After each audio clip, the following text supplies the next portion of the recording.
কি?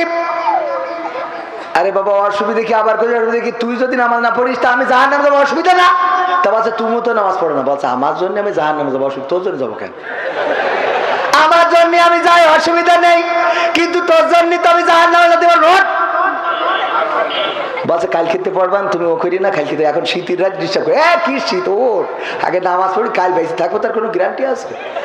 উঠাইতে ওই শীতি উজু করাই নিয়ে আইসে শীতি বউ খাইতে বলো এখন রাত 12টার সময় কে নামাজ, কে নামাজ, কি পড়বো, কি পড়বো, কি পড়বো, কোন সূরা, রুকু কয়টা, সিজদা কয়টা? বলছে যাই পড়, বলছে যাই পড়, যাই পড় মানে কে রাত্রি উঠাই উজু করে যাই পড়, পাকামো পাইছাও তুমি? শীতি কাটতেছি বলো, এখন না হলে তুমি সামনে দাঁড়াও, নমতি করো, আমি পিছনে দাঁড়াচ্ছি। আছে ওরা করি না, কালকে তো পয়সা নেই, এই গে ঝামল করা আছে না নাই?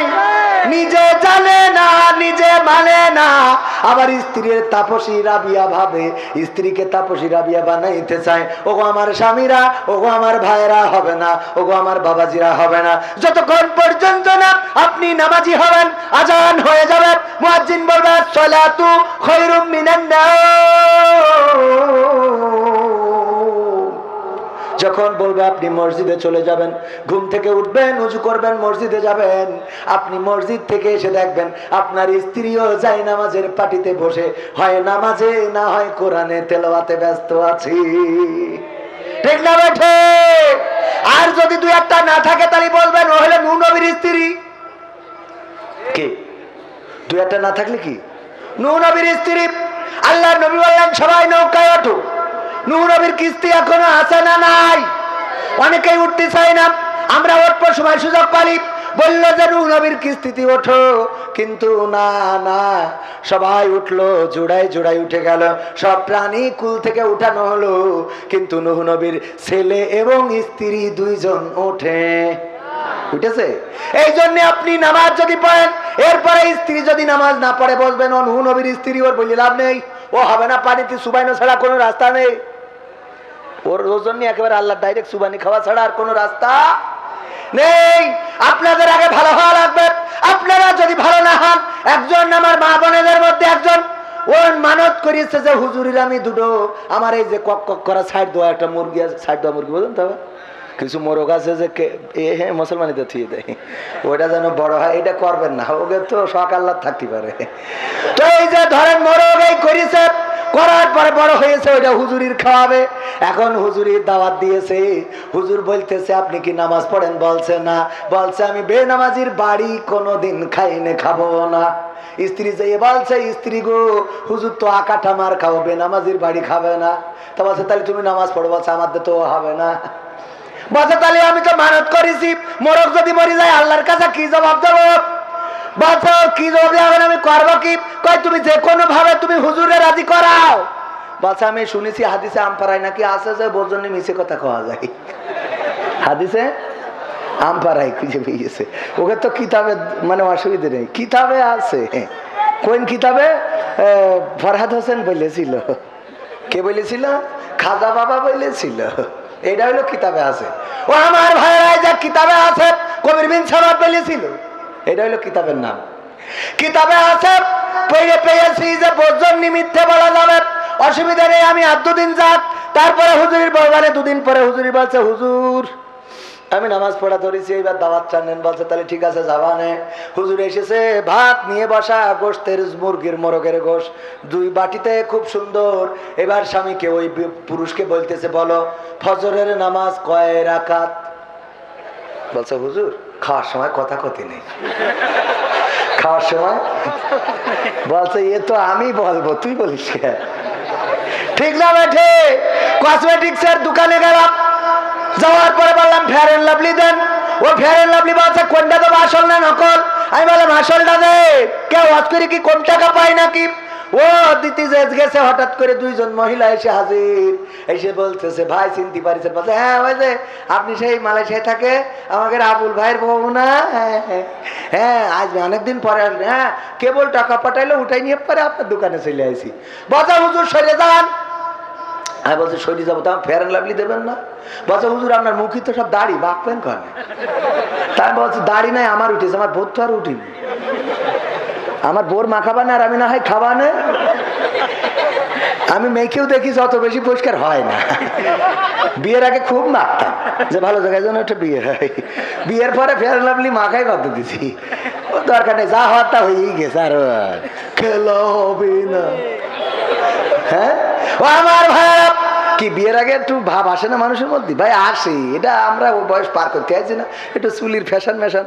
তবে ওই যে কুত্তা কাটিং মাটিং দিনই আবার এটা মনে করেন না, এখনকার সময় কুত্তা কাটিং আর এই যে ঘোড়া ছাট ওগুলো ছিল না আমাদের সময়।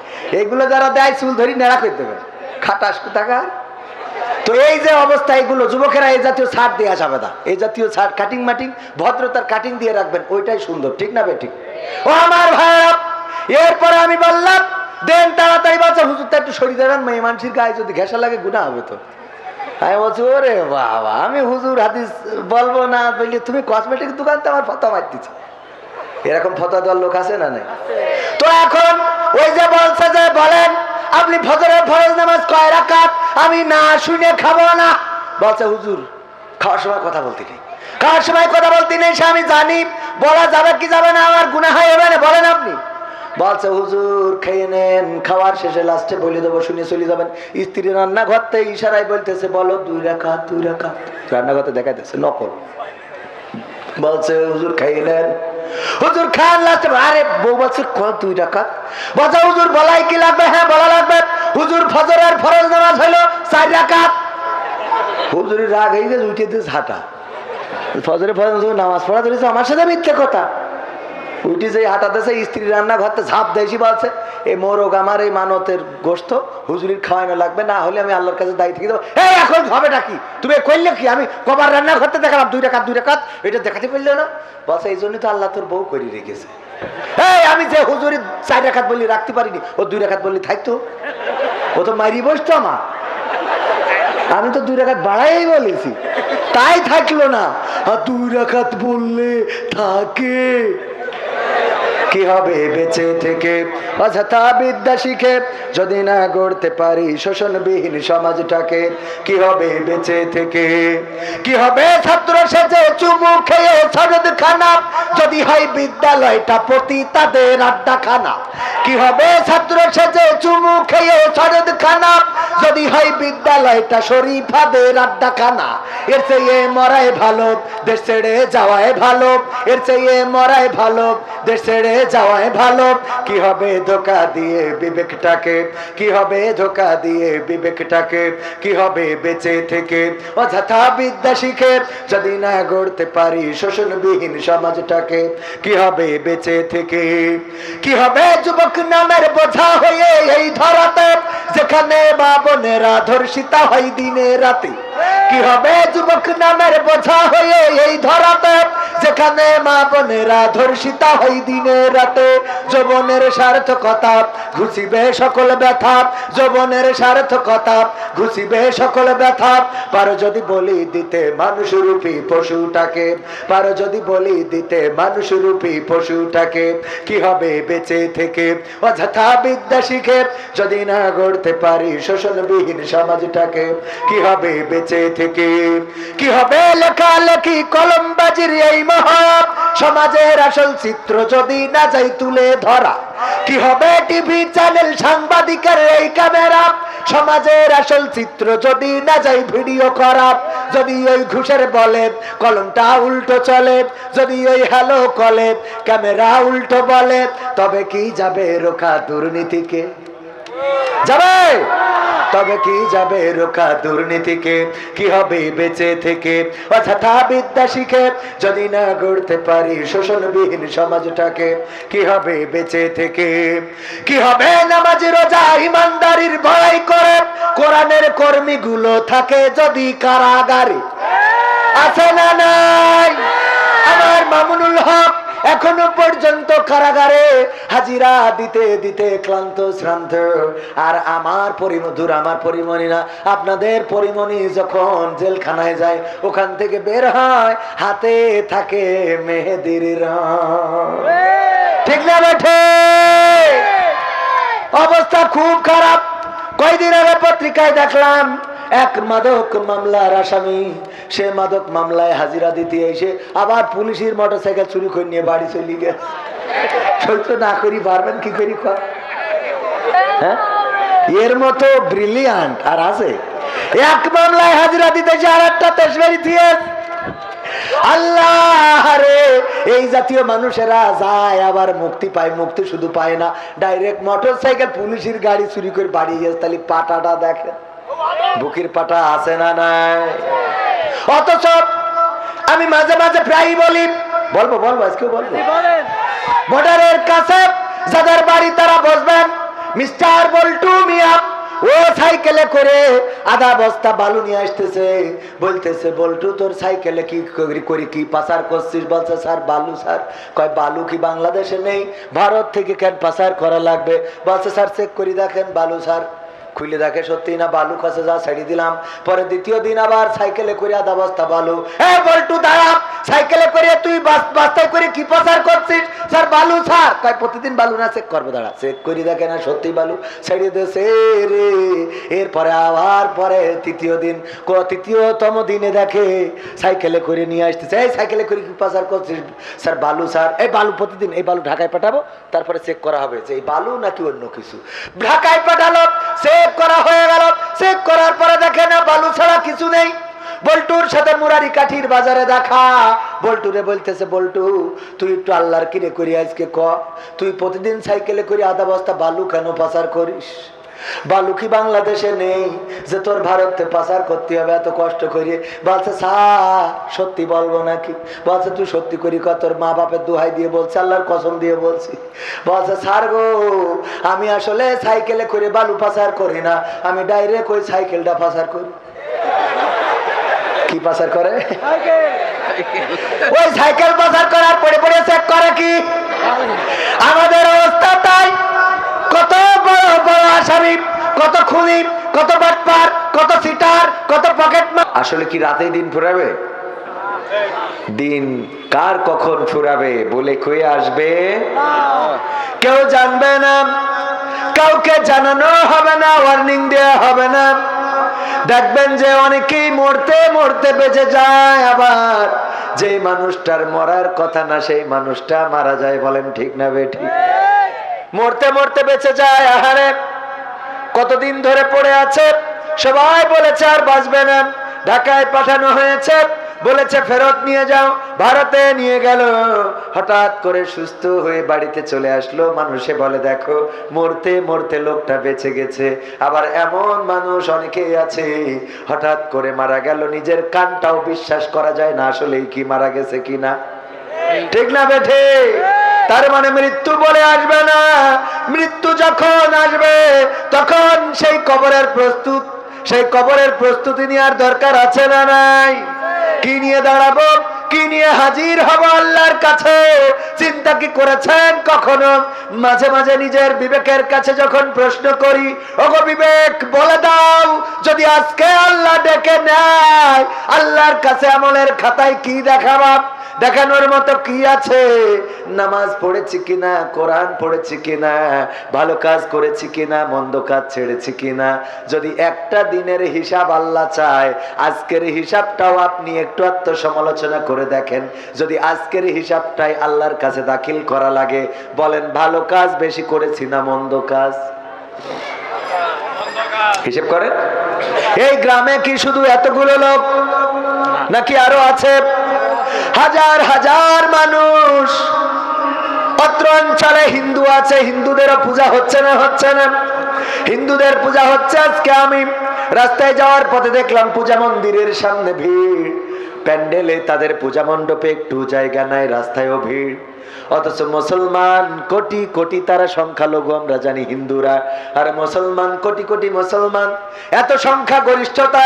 অথচ হিন্দুদের পূজায় যত মানুষ আছে, খ্রিস্টানদের বড়দিনে যত মানুষ আছে, মুসলমানদের মাহফিলেও মুসলমান যত আছে সেই অনুযায়ী মানুষ কম না বেশি?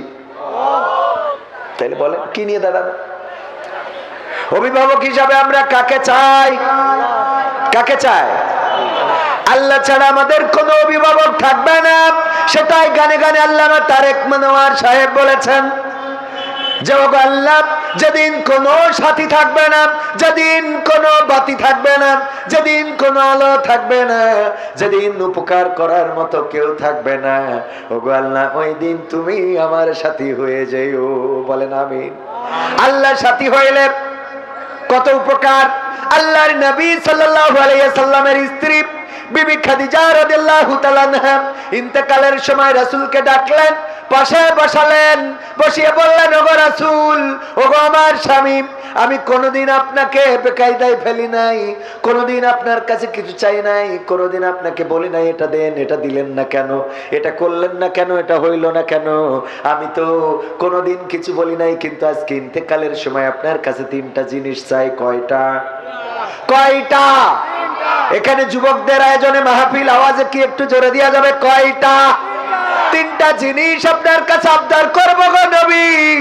যদি আপনি একটু আবদার রাখতে চান আমি বলবো, আর যদি বলেন না রাখবো না তাইলে বলবো না। আল্লাহর রাসূল ডানে তাকান, বায়ে তাকান, সামনে তাকান। সবচেয়ে মক্কার প্রসিদ্ধ ব্যবসায়ী, রূপে গুণে যেমন সুন্দরী, তেমনি ভাবে অর্থের দিক থেকে এত কোটিপতি ছিলেন। আল্লাহর রাসূল তার ব্যবসায় সহযোগিতা করার জন্য চাকরি নিয়েছিলেন, জানেন কিনা? রাসূল চাকরি নিলেন বিবি খাদিজার ব্যবসা দেখাশোনার জন্য, এবং যখন ব্যবসা করে এনে লাভ দেখিয়ে দিলেন, তখন বুঝতে পারলো ইতিপূর্বে যাদের দিয়ে ব্যবসা চালিয়েছি কেউ আমাকে প্রকৃত লাভের হিসাবটা দেয় নাই, কারণ এত পরিমাণ লাভ হয়েছে। সেই ব্যক্তিটা বিয়ে করেছিলেন নবী মুহাম্মদ সাল্লাল্লাহু আলাইহি ওয়াসাল্লামকে। আল্লাহ রাসূল চিন্তা করলেন, না জানি আজকে কি বলে, আমি তো বিবি খাদিজার সম্পদ, কেমন আমার মা বোনেরা এটা শোনার দরকার আছে। আল্লাহর নবী যখন আল্লাহর নবীর সাথে বিয়ে করলেন বিবি খাদিজা, তখন বলল, আপনার মতো একজন রমণী মুহাম্মদকে বিয়ে করা মানায় না, সে তো ইয়াতিম, সে তো মাহারাম, সে তো বাবা হারাম, তার অভিভাবক নাই, তার সম্পদ নাই, টাকা নাই, জায়গা নাই, জমি নাই, বাড়ি নাই, আপনার আন্ডারে চাকরি করে, তাকে আপনি কেমন করে স্বামী বানালেন? এই গরিব মানুষকে কেন স্বামী বানালেন? বিবি খাদিজা মক্কার সকল প্রভাবশালীদেরকে ডাক দিলেন, দাওয়াত দিলেন। সবাই যখন দাওয়াত খাইতে আসলো, তারপরে উনি একটা দলিল করে দিলেন যে আজকে থেকে বিবি খাদিজার যত সম্পত্তি আছে সব আমি আমার স্বামী মুহাম্মাদের নামে করে দিলাম। এখন বলো বড় লোক কিডা আর ফকির কিডা? আল্লাহু আকবার। সমস্ত সম্পদের মালিক আমি মুহাম্মাদকে করে দিলাম, আমার সাথে তার সম্পর্ক স্বামী আর স্ত্রী, এর বাইরে আর কোনো সম্পর্ক নাই, আমার কোনো টাকা নাই, অর্থ নাই, সম্পদ নাই, সব মুহাম্মাদের কদমের কাছে দিয়ে দিলাম। এখন থেকে আমি কোটিপতি না, কোটিপতি আমার স্বামী। আল্লাহু আকবার। আর এখনকার স্ত্রীরা স্বামীকে ছোট করতে পারলে ভাল লাগে, ঠিক না বে ঠিক? শ্বশুর বাড়ি যদি বলে তোর স্বামী কেমন, এমন কেন, তোর স্বামী কথা শোনে না কেন, কয় আর বললো না, মানুষ না তো, ও মানুষের সাথে বিয়ে দিয়েছে, এটার সাথে চলে পড়ে মরছি আমি এমনি কি বল্টুর সাথে ফোনে কথা বলি? তোমরা এখন কি ঘটনাটা টের পাইছো? হ্যাঁ, এই বলে না মানে যত ছোট করা যায়। আর বাবার বাড়ি গেলে তো ওর র্যাঙ্ক আরো উপরে উঠে যায়। বাড়িতে যদি থাকে 3 ডিগ্রি, ওখানে যে হয় 6 ডিগ্রি 9 ডিগ্রি, ঠিক না বেঠে? ওরে বাবা, হ্যাঁ এখানে বসো, তুমি এত কথা কাকা, চুপ থাকো। হ্যাঁ, লাট সাহেব আমার পাকা মুখরা জায়গা খুঁজে পাও না, তুমি স্বামীর সাথে চোখ গরম দিয়ে কথা কও। ও বাবা, আমিও জ্বালায় আছি, কই লাভ নেই। ও আমার ভাইয়েরা, ও সব কথা থাক। এই আবার ইউটিউবাররা আবার আমার এই ঝামেলা করবে। আমি তো মুখ ফসকে 2-1 কথা বলে ফেলি, সাধারণ মানুষ তো, আমি তো অসাধারণ না। হ্যাঁ, আর এখানে যুবকরা আয়োজন করেছে, সুতরাং যুবকদের আয়োজনে এসেছি, একটু তো কথা উল্টোপাল্টা হইতেই পারে। আর উপস্থাপক বারবারই বলছিলেন যে আকর্ষণ, বিশেষ আকর্ষণ, তো আকর্ষণ হিসেবে তো কিছু আকর্ষণ রাখার দরকার আছে। হ্যাঁ, থাকার দরকার আছে না নাই? খেলা হবে, আকর্ষণ হবে ইনশাআল্লাহ। শেষ পর্যন্ত থাকা যাবে তো কলারোয়ার মাটি, ইসলামের ঘাঁটি, কোরআনের ঘাঁটি, আর সবচেয়ে পরিপাটি এই জায়গা। কলারোয়ায় আসলাম কয়েকদিন আগে, আপনার পাশেই মাহফিলে মাইক বন্ধ, কয় মাইকে কথা বলা যাবে না। স্পিকার দিয়ে তাও ভালো আওয়াজ হয় না। ওই দিন অন্য মাইক ছিল মনে হয় না, অন্য মাইক ছিল। আরে বড় কষ্ট হয়ে গেল, খুব কষ্ট করে কথা বললাম। যাদের জন্য মাইক বন্ধ করা হয়েছে, যে আজকে পরীক্ষা, পরীক্ষার জন্য মাইক বন্ধ, আর আমি স্টেজে বসে আছি, ছাত্ররা এসে বলছে হুজুর দোয়া করবেন। কলাম কেন, বিয়ে করবি নাকি? কয় না। তা কি? কয় কালকে পরীক্ষা। কলাম তোকে জন্য মাইক বন্ধ করতেছি, তোরা স্টেজে এসে কচির দোয়া করেন। সহ্য না করি পারা যায়? যাদের জন্য মাইক বন্ধ করেছি ওরা সব স্টেজে, তাহলে বন্ধ করি লাভ কি? হ্যাঁ, লাভ আছে কোনো? ও আমার ভাইরা, আমি শুরু করব, কিন্তু আমি যেই কথাটা বলছিলাম, মা বোনদের জন্য এই কথাটা শোনার দরকার আছে, জানার দরকার আছে। আল্লাহর নবীকে সমস্ত সম্পত্তির মালিক করে দিলেন, দলিল লিখে দিলেন, নাও আমি মুহাম্মদকে সমস্ত সম্পদের মালিক করে দিলাম। আর আল্লাহর নবী মুহাম্মদ সাল্লাল্লাহু আলাইহি সাল্লাম ওই সম্পদ পাওয়ার পরে ব্যবসা করে কোটিপতি হয়েছিলেন নাকি? না, হয় নাই। বরং মক্কায় যখন দুর্ভিক্ষ লেগেছে, মক্কায় যখন মহামারী লেগেছে, মক্কায় যখন ক্ষতি হয়েছে, দুর্যোগ এসেছে, কষ্ট হয়েছে, পীড়িত হয়েছে, মানুষ কষ্টে থেকেছে, তখন খাদিজার সম্পদগুলো দুই হাতে বিলিয়েছে। বিলাতে বিলাতে বিলাতে এমন করে ফেলেছে, দিনের পর দিন চলে গেছে, বিবি খাদিজার চুলায় আগুন জ্বলে নাই। 3 দিন 5 দিন পার হয়ে গেছে, রান্না করতে পারে নাই। তারপরেও বিবি খাদিজা কোনদিন বলে নাই, রাদিয়াল্লাহু তাআলা আনহা কোনদিন বলে নাই, ওগো স্বামী, এত সম্পদের মালিক আমি ছিলাম, আর সমস্ত সম্পদ আপনার কদমের কাছে দিলাম, এখন না খেয়ে থাকা লাগে। আপনার আল্লাহর রাসূলের একটি ঘটনা জানলেই বুঝতে পারবেন রাসূল কত কষ্টে রেখেছিলেন বিবি খাদিজাকে। আত্মার শান্তি ছিল, কিন্তু খাবারের কষ্টটা কেমন ছিল।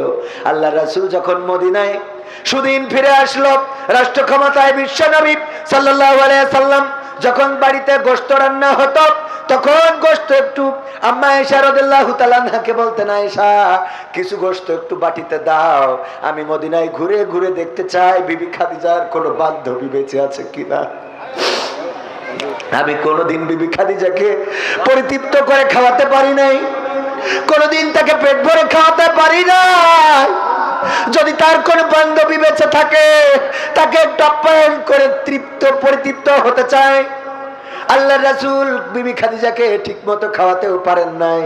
এই খাদিজা রাদিয়াল্লাহু তাআলা আনহা যখন মারা যাচ্ছেন, বললেন রাসূল 3টা জিনিস আবদার করব, 3টা জিনিস আপনি দিতে পারবেন কিনা।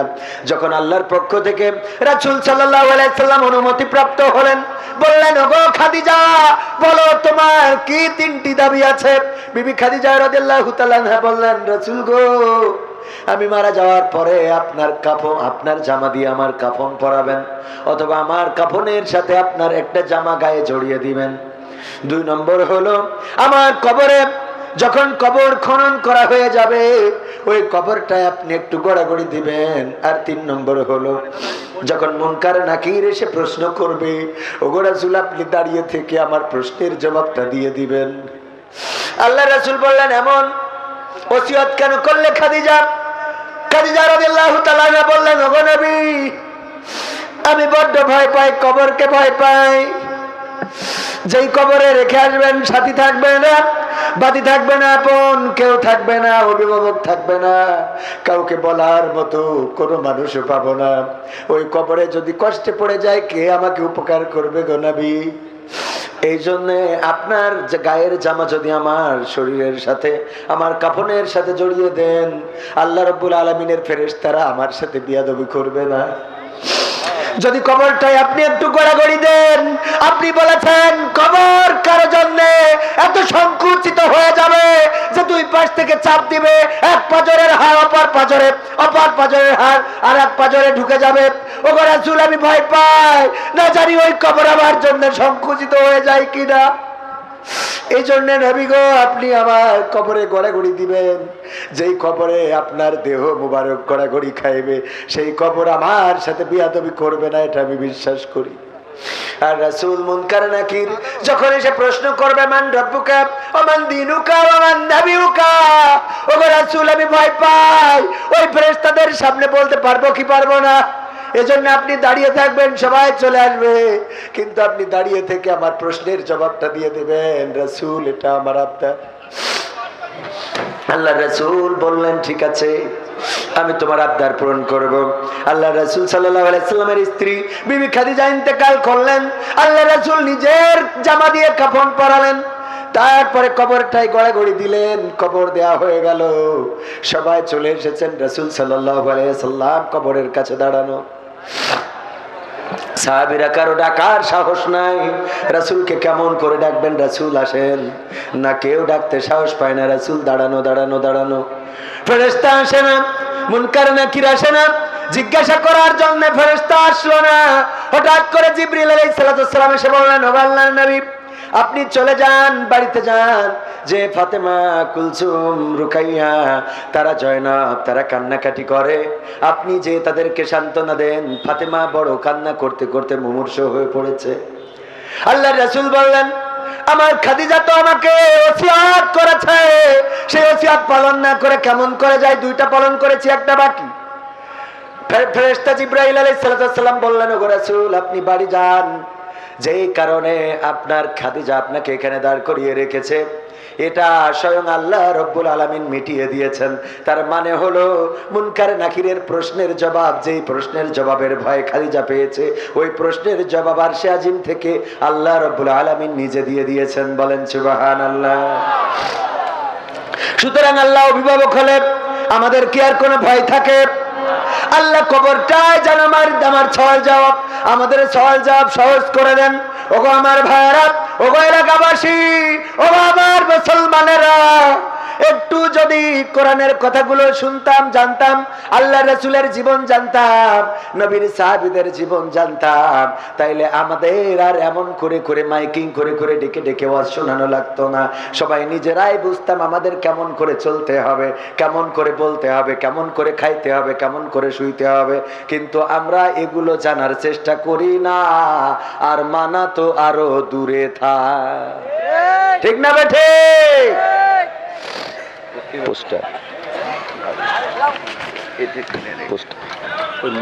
মহিলাদের একটু আগায় এসে বসার জন্য একটু বলুন। মামার মা বোনেরা একটু আগায় বসেন। সব জায়গায় মহিলা প্যান্ডেলে জায়গা থাকে না, জায়গা সংকুলন হয় না, আর পুরুষ প্যান্ডেলে এখনো কিছু খালি আছে না নাই? আমি এই জন্য বলি মহিলাদেরকে দেবেন সামনে, আর পুরুষদের দেবেন প্রজেক্টরে, তাহলে ভালো হয় নাকি? গানগুলো শোনাতে বলেছে, শোনাবো ইনশাআল্লাহ। মুরারিকাঠি সরদারপাড়া জামে মসজিদ যুব কমিটির উদ্যোগে আয়োজিত 2 দিন ব্যাপী ৩য় বার্ষিকী ঐতিহাসিক তাফসিরুল কোরআন মাহফিলের শ্রদ্ধাভাজন সভাপতি জনাব মোহাম্মদ ফরহাদ হোসেন স্বপন সাহেব আছেন? মাশাআল্লাহ, আলহামদুলিল্লাহ। এছাড়াও আল্লাহ ওনাকে হায়াতে তাইয়্যিবা দান করুন, বলেন আমিন।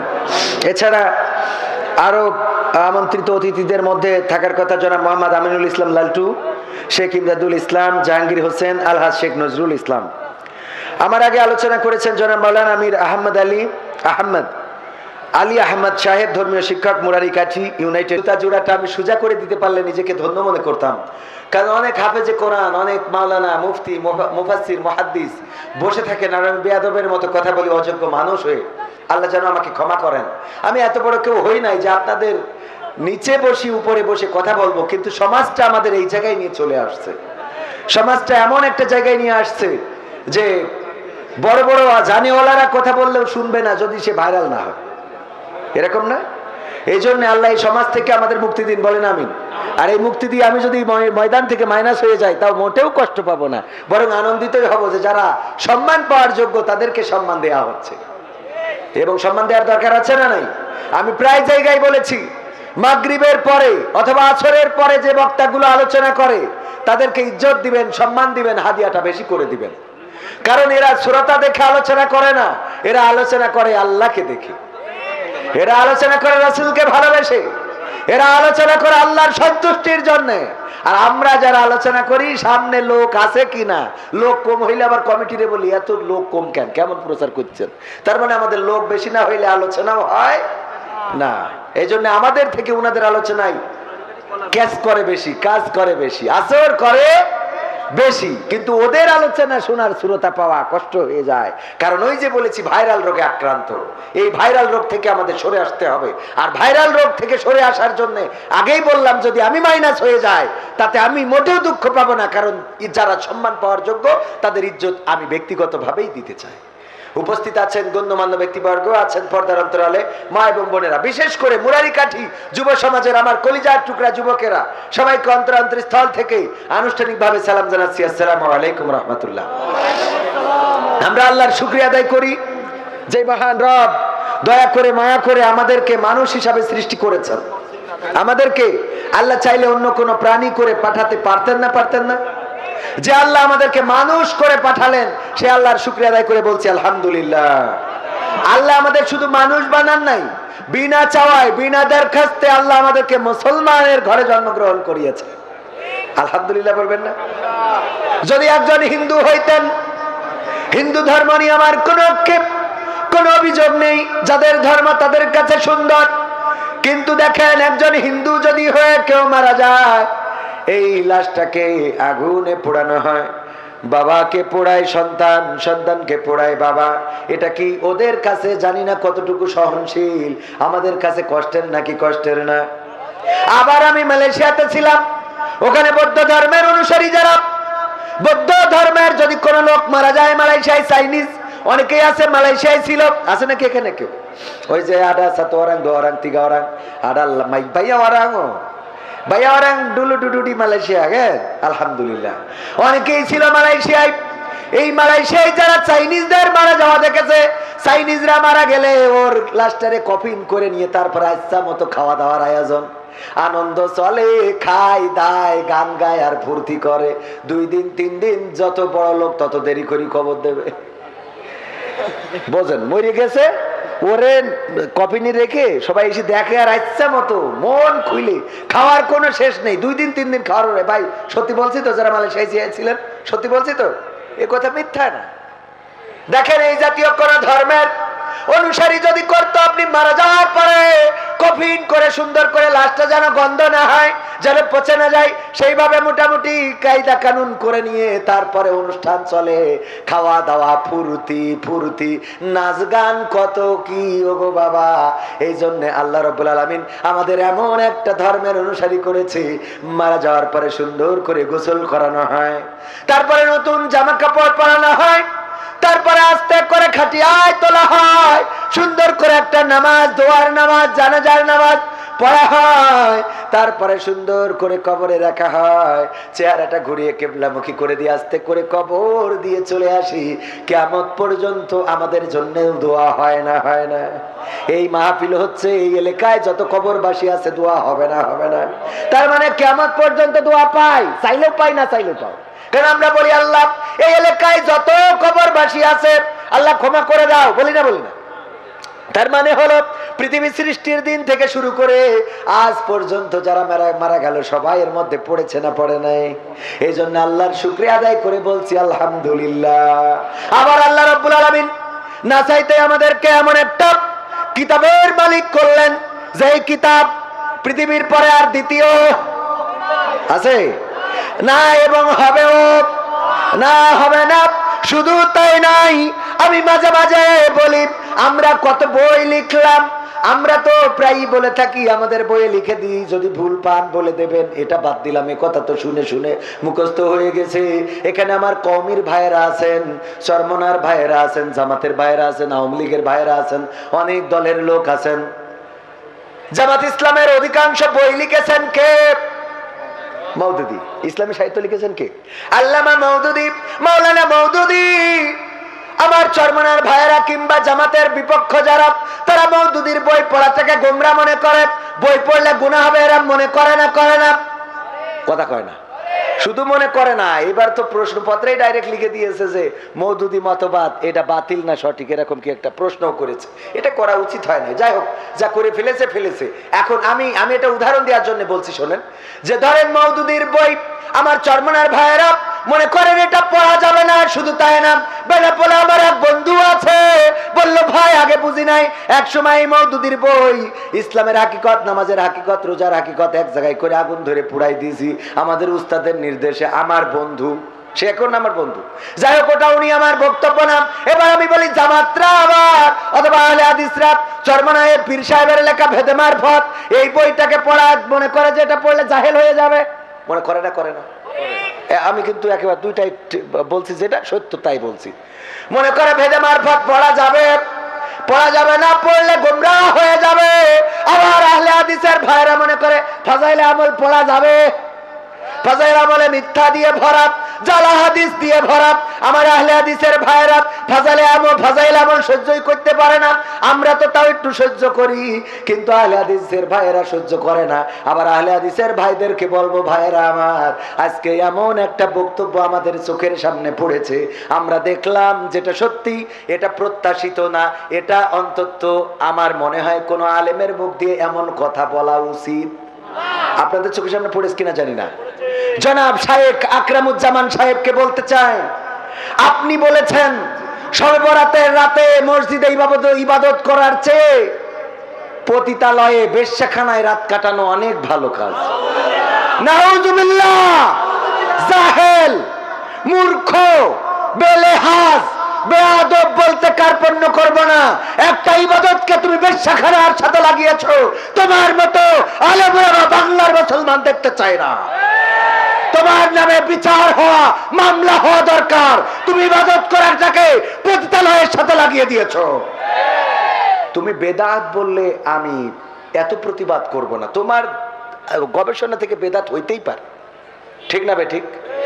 গবেষণা থেকে বেদাত হইতেই পারে, বাট এ ব্যাপারে অনেকগুলো সহিহ হাদিস আছে আমার কাছেও। আমি আপনারা দেখতে চাইলেও দেখাতে পারবো, আমি স্ক্রিনশট করে আনছি, আমার ফোনে আছে। তো আমি সে ব্যাপারেও যাব না, কারণ আমি অত বড় আলেম না। কিন্তু বেদাত আপনি বলেন, এই রাতে যারা ইবাদত করবে বলতেছে যে তারা এই রাতে মসজিদে যে ইবাদত করার চেয়ে বেশ্যাখানায় রাত কাটানো অনেক ভালো।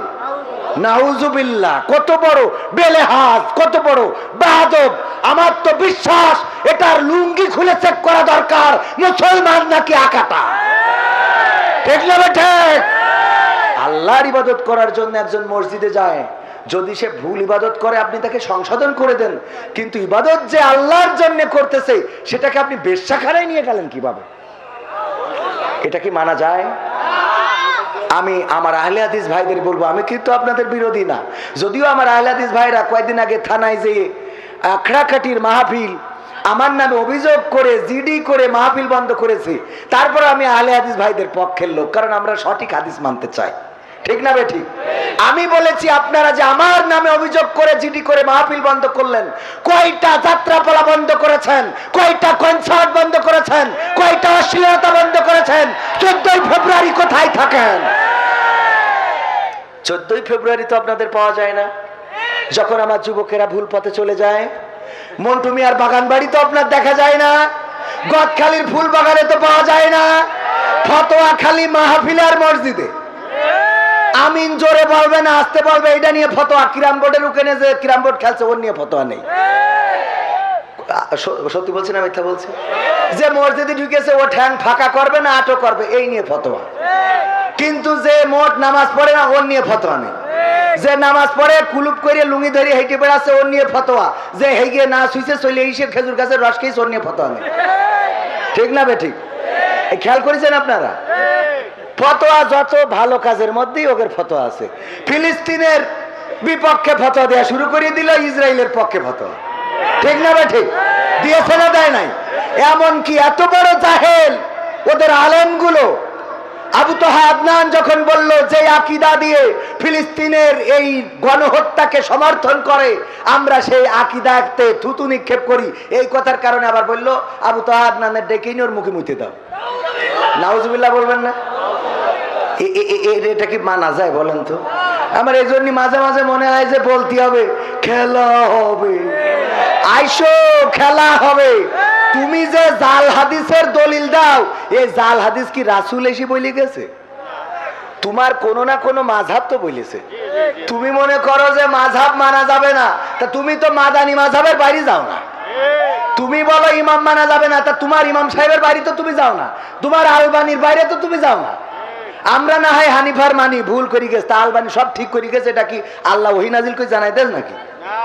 জাল হাদিস কি রাসূল এসে বলেছে যে এটা জাল, এটা সঠিক, তোমরা এটা করো, এটা করো না বলেছে?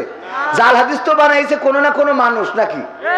তোমার গবেষণায় তুমি জাল পাইছাও বলে জাল বলে দিছাও, আমার গবেষণায় ওটা ঠিক হইলে তোমার অসুবিধাটা কোন জায়গায়? এবার একজন বোন এখানে প্রশ্ন দিয়েছেন, দেখেন কই সে প্রশ্নটা। আমার বললো যে একজন বোন দিয়েছে, এই যে মনে হয়, আমি অত বড় হুজুর না, আমার কাছে আপনারা প্রশ্ন দেবেন কম, এমনি মাঝে মাঝে প্রশ্ন দিয়ে বেকায়দায় ফেলাই দেয়, খেয়াল করেছেন না? লেখে আমি বুঝে শুনে তার আগে পড়ে নিছি এটা। আসসালামু আলাইকুম রহমতুল্লাহি ওয়া বারাকাতুহু। আজকের এই মাহফিলে আপনার কাছে একটি প্রশ্ন। আজকে 25শে ফেব্রুয়ারি, শবে বরাত। আজকে এই রাতে মাহফিল শোনা ভালো নাকি ইবাদত করা ভালো? আপনার কাছে এই প্রশ্নটি, আশা করি উত্তরটি দিবেন। আসসালামু আলাইকুম রহমতুল্লাহি ওয়া বারাকাতুহু। ওয়ালাইকুম আসসালাম। এখন দেখেন, আজকের রাতে ইবাদত করার জন্যই তো মাহফিলের আয়োজন করেছি, তা না হলে তো আপনারা সিরিয়াল দেখতেন। আপনি তো টিভি বন্ধ করতেন কটা, এটা তো আমরা বুঝি তো, ঠিক না বেঠি? বরং মাহফিলটা দিয়ে আপনার কিছুটা ইবাদত মুখী করে দিলাম। এখন অনেকেই বলেছে ডাইরেক্ট নামাজ কালাম পড়া বেদাত, তো সেই তুলনায় যদি বেদাত হয় তাও এই মাহফিল শুনে তো আর বেদাত না।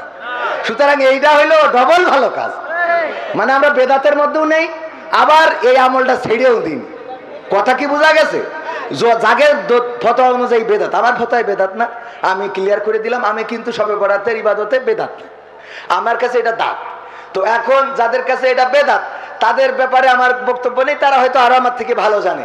কিন্তু যে বোন প্রশ্ন করেছেন তার কাছে আমার উত্তর হলো যে আপনি এই রাতে ইবাদত করতেন না সিরিয়াল দেখতেন, আপনি নিজে একটু চিন্তা করে দেখেন কত আল্লাহওয়ালা ও বোঝা হয়ে গেছে। আমরা দেখি তো ডানি ভাই, ওরে বাবা সকাল সকাল খেয়েতে মসজিদে যাই পান কুপান দেবে, নামাজের প্রস্তুতি নিয়ে যাই, দেখা 4 রাকাত পড়িতে কষে একটুকু জিরোয়নি, ও জিরোয়েছে ফজরে আজান হয়ে গেছে, এই জিরোই নয় শেষ। হ্যাঁ, সারা রাত নামাজ, এরা আছে না সারা রাত নামাজ পড়বে।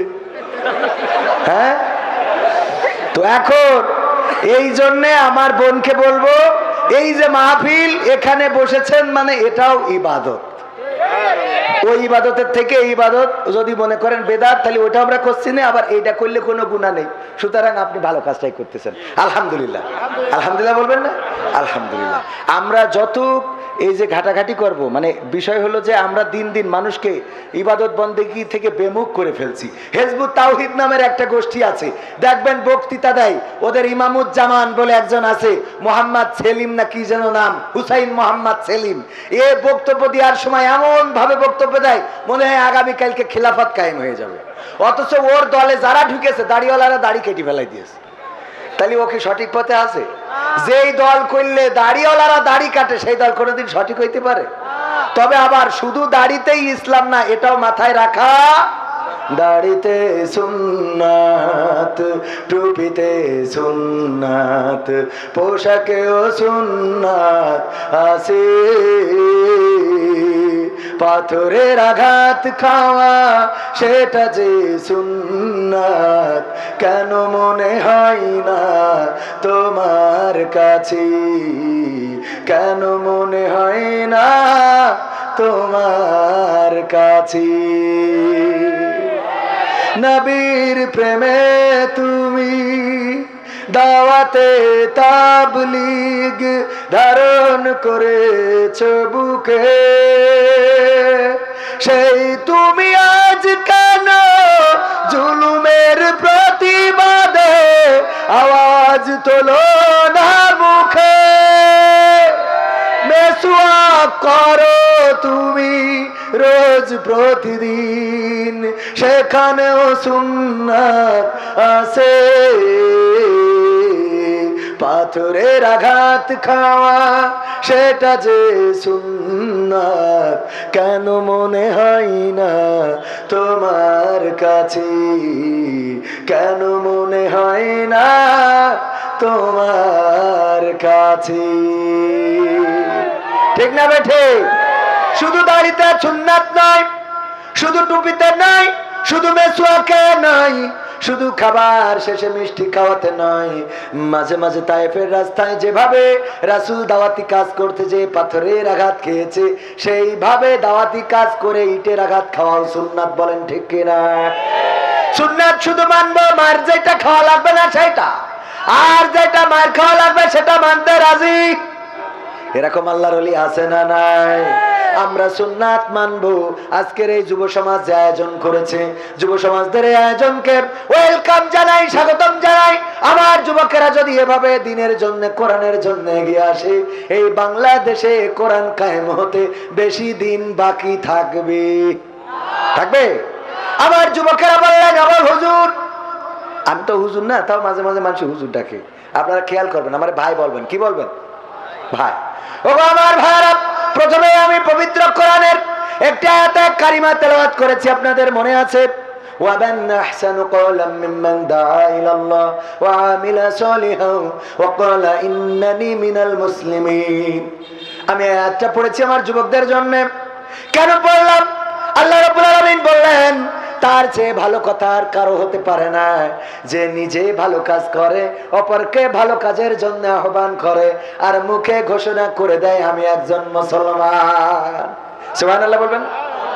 এর চেয়ে উত্তম কথা, ভালো কথা, সুন্দর কথা, শ্রেষ্ঠ কথা আর একটাও নেই, যে নিজে ভালো কাজ করার পরে অপরকে ভালো কাজের জন্য আহ্বান করে আর মুখে বলে আমি একজন আত্মসমর্পণকারী। মুসলমান শব্দের অর্থ কি? আত্মসমর্পণকারী। কার কাছে আত্মসমর্পণ করা? আল্লাহর কাছে। কি আমরা পরিপূর্ণভাবে আত্মসমর্পণ করেছি? না, করি নাই। পরিপূর্ণভাবে আত্মসমর্পণ করেছিলেন ইব্রাহিম আলাইহিস সালাম। কি বলেছিলেন? ইন্নী ওয়াজ্জাহতু ওয়াজহিয়া লিল্লাযী ফাতারাস সামাওয়াতি ওয়াল আরদ হানিফান ওয়া মা আনা মিনাল মুশরিকিন। আমার ইব্রাহিম আলাইহিস সালাম বললেন, ওগো আল্লাহ, আমি সমস্ত দিক থেকে আমার মুখ ঘুরিয়ে সেই দিক করলাম, এই আসমান জমিন যিনি সৃষ্টি করেছেন তার দিকে আমার মুখ ঘুরিয়ে দিলাম, আর আমি ঘোষণা করে দিলাম, আল্লাহ, আমি আর ওই মুশরিকদের অন্তর্ভুক্ত না। এই ঘোষণা করেছেন না করেন নাই? আমরা আল্লাহর কাছে কেমন আত্মসমর্পণকারী দেখেন।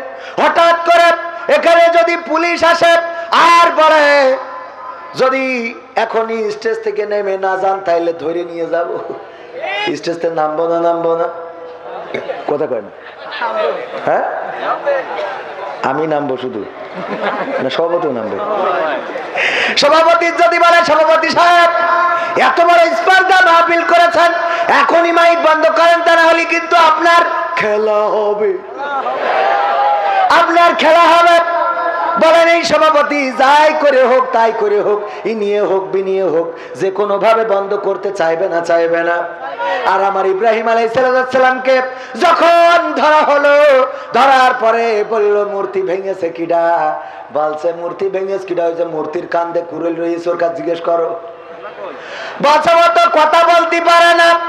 বাচ্চা, আমি তো এইটাই শুনতে চাচ্ছিলাম, যে কথা বলতে পারে না, যে কথা বলে না, নিজেকে রক্ষা করতে পারে না, অন্যদেরকেও বাঁচাইতে পারে না, তার সামনে কেন কলা পাকা রাখো, দুধ রাখো, ডিম রাখো, টাকা দাও, সিজদা করো? এই জন্যই তো আমি কুপান দিয়ে থুয়ে দিছি। বলছে, ঠিক আছে, আমাদের বোঝা শেষ, তোমারও কিন্তু খেলা হবে। ধরেছে না ধরে নাই? ধরার পরে চড়ক গাছ। এখনকার সময় সহজে বুঝবেন, কেরেন, কেরেন বোঝেন না? কেরেনে ধরিয়ে তোলে, নামায়, আছে না নাই? একটা মাল তুলে 3 তলার পরে ও সহজে উঠাইয়ে দেয়, দেয় না, দেয় না? এই কেরেন।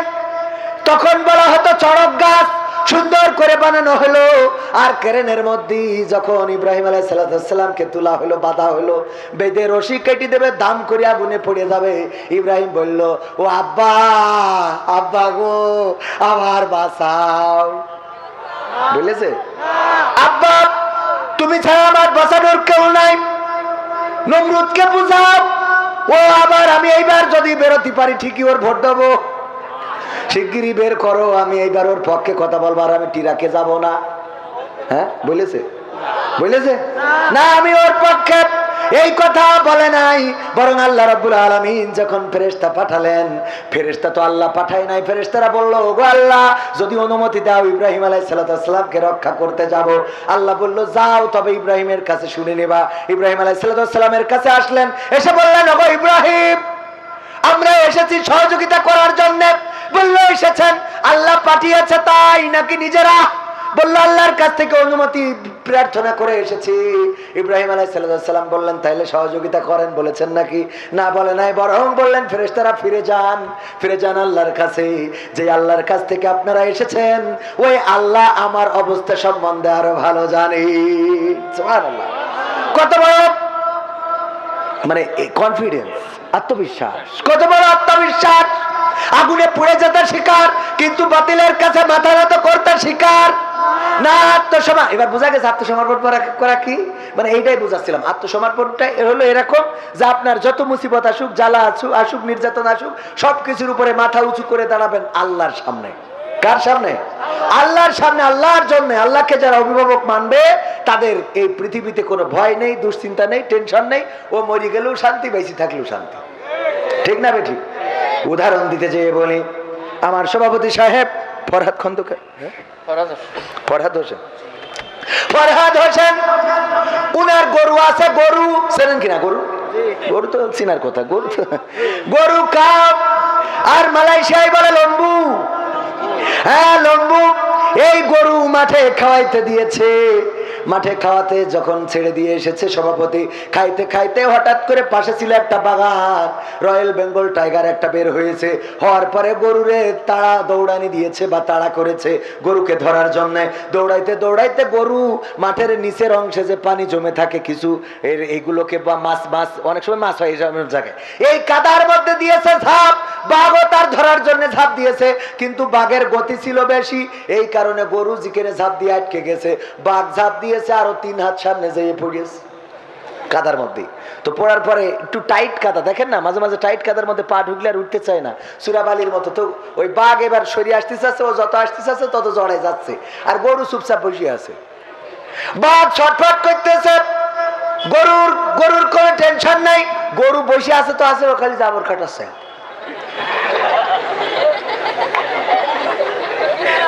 বাঘ বলছে গরু তুই তো আসলেই গরু, তোরা লোক গরু বেলায় জাননি। বলছে কে কি এই ভাই গরু তো, ওরা তো একটা কথা আছে ভাই, কি গরু তো গরুর মতো করি তো বলবে ভাই, কি হয়ে তোর সমস্যা কি? সমস্যা কি মানে এই কাদার মধ্যে ঝাঁপ দিলি, এই কাদার মধ্যে সবাইকে সামনে গিয়ে এসে বসে পেছনের লোকের ব্যবস্থা করতে হবে। এইটা স্বেচ্ছাসেবকরা কি করছে, সব আমার কইতে হবে কেন? এরা মানে টাকা দেয় হুজুর এনেস বলি, সব আমার কই দিতে হবে। এই সাবধান টাকার নিয়ে কাছে কটা আমি গান শোনাবো, আগে একটু ওয়াজ করিনি। মানে এখন ঝামেলা হইলো, আমি আসলে কোনো তাল খুঁজে পাই না যে কি থুয়ে কি করবো। ওর থেকে বড় সমস্যা হইলো সেদিন গতকালকে কালীগঞ্জে ছিলেন না, সে আমি একটু কথা বলতেছি, কয় হুজুর আপনি ওয়াজ করেন, করেন তা করেন, এসব কথা বলেন না। করবো ওয়াজ, কি যে জ্বালা, কারোর কয়, কেউ কয় ওয়াজ করেন, কেউ কয় গান করেন, কেউ কয় এই হ্যালো বলেন, কেউ কয় খেলা হবে বলেন। মানে আমার জ্বালার কোনো শেষ নেই। আবার এর মধ্যে মহিলারা প্রশ্ন দেয় শবে বরাত করবে কি করবে না, ওদিক পুরুষরা ধরছে না, মহিলা প্যান্ডেলে জায়গা নেই, আবার তা হঠাৎ করে চিঠি আসে হুজুর আমি আপনার বিয়ে করতেছি। মানে কত জ্বালা যে আমার সহ্য করতে হয়। তাই আমি দুনিয়ায় কারোর সাথে কব না, যদি কোনোদিন সুযোগ পাই আল্লাহর সাথে বলবো। একটু আসেন ভাই, আসেন, আমার একটু সহজ করে দেন ভাই। অসুন না, একটু আসেন ভাই, একটু আসেন, একটুখানি জায়গা করে দেন ভাই। হ্যাঁ একটুখানি ওই পাশে একটু ফাঁকা করে দেন, তাহলে আমার আর এরা গুতবেন না, আমি একটা না কিছু ওয়াজ করি, গান গেই চলে যাবা না, খেলা হবে না ইনশাআল্লাহ। আমার ভাইরা গরুরে বলছে এই গরু তুই তো আসলে গরু, তোর এই অবস্থা কেন? কয় কি? কয় ভাই কি হয়েছে? কি হয়েছে মানে তুই যা শুরু করেছিস কাদার মধ্যে, আমিও আটকানো, তুইও আটকানো, অথচ তুই জাবর কাটতেছিস, তোর কি কোনো টেনশন নেই? যদি আমি তোরে ধরে ফেলতাম আর ধরে যদি তোরে খাইতে পারতাম তাইলে আমি বেঁচে থাকতাম, আর তুই যদি দৌড়ে পালিয়ে বেঁচে যাতিস তাহলে তুইও বাঁচতিস, আমিও বাঁচতাম। কিন্তু এমন একটা কাজ করলি যে এখন তুইও মরবি, আমিও মরব। ঠিক না? কাদার মধ্যে আটকে গেছে। গরু কয় দুলা ভাই আসলে তুমি তো আসলে বোঝো না, তুমি রয়্যাল বেঙ্গল টাইগার খালি বাতাসে হয়েছ, সুন্দরবনে জন্ম হয়েছ তো টের পাও না, শেখ পরিবারে জন্ম হলে প্রধানমন্ত্রী হয়ে হওয়া যায় না। ঠিক না বেটি? রয়্যাল বেঙ্গল টাইগার নাম নিশা বুঝলেই যে তুমি এত বুদ্ধি রাখো তা মনে করি না। কেন? কয় গো টাইগার ভাই আমার একটু শোনেন, আমি গরু, আমার বুদ্ধি বুদ্ধি কম হইতে পারে, আমি বুঝে শুনে কাদায় ঝাঁপ দিছি, কারণ আমি ফরহাদ হোসেন, আমার মালিক, আমার অভিভাবক আছে।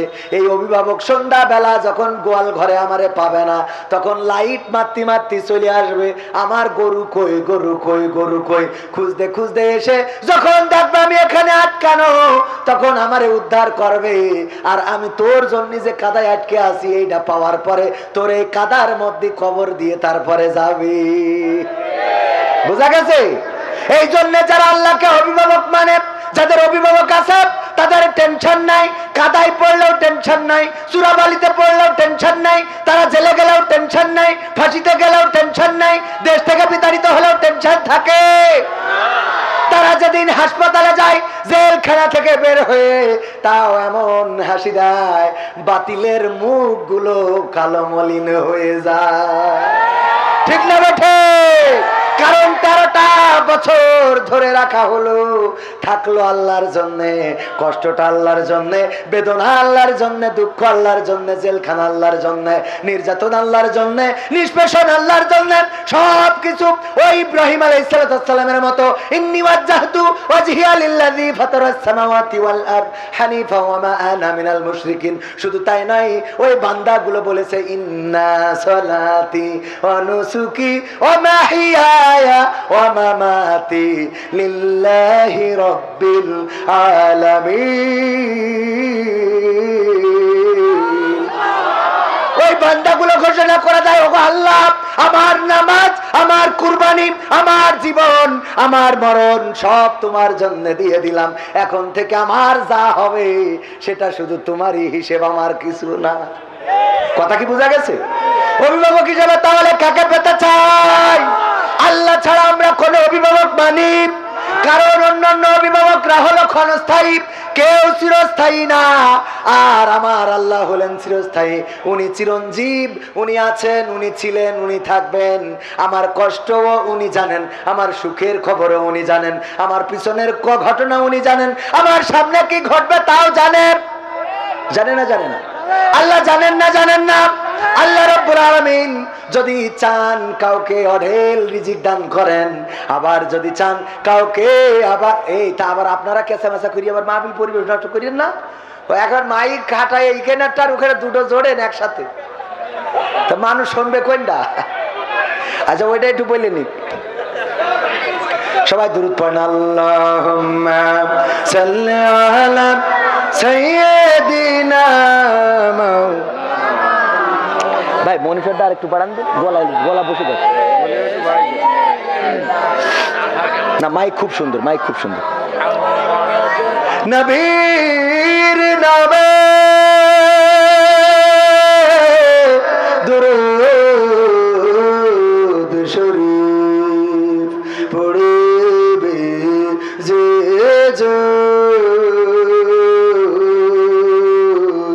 তার জন্য যে হারাম হবে জাহান্নামের আগুন। আল্লাহুম্মা সাল্লি আলা সাইয়্যিদিনা মাওলানা মুহাম্মদ।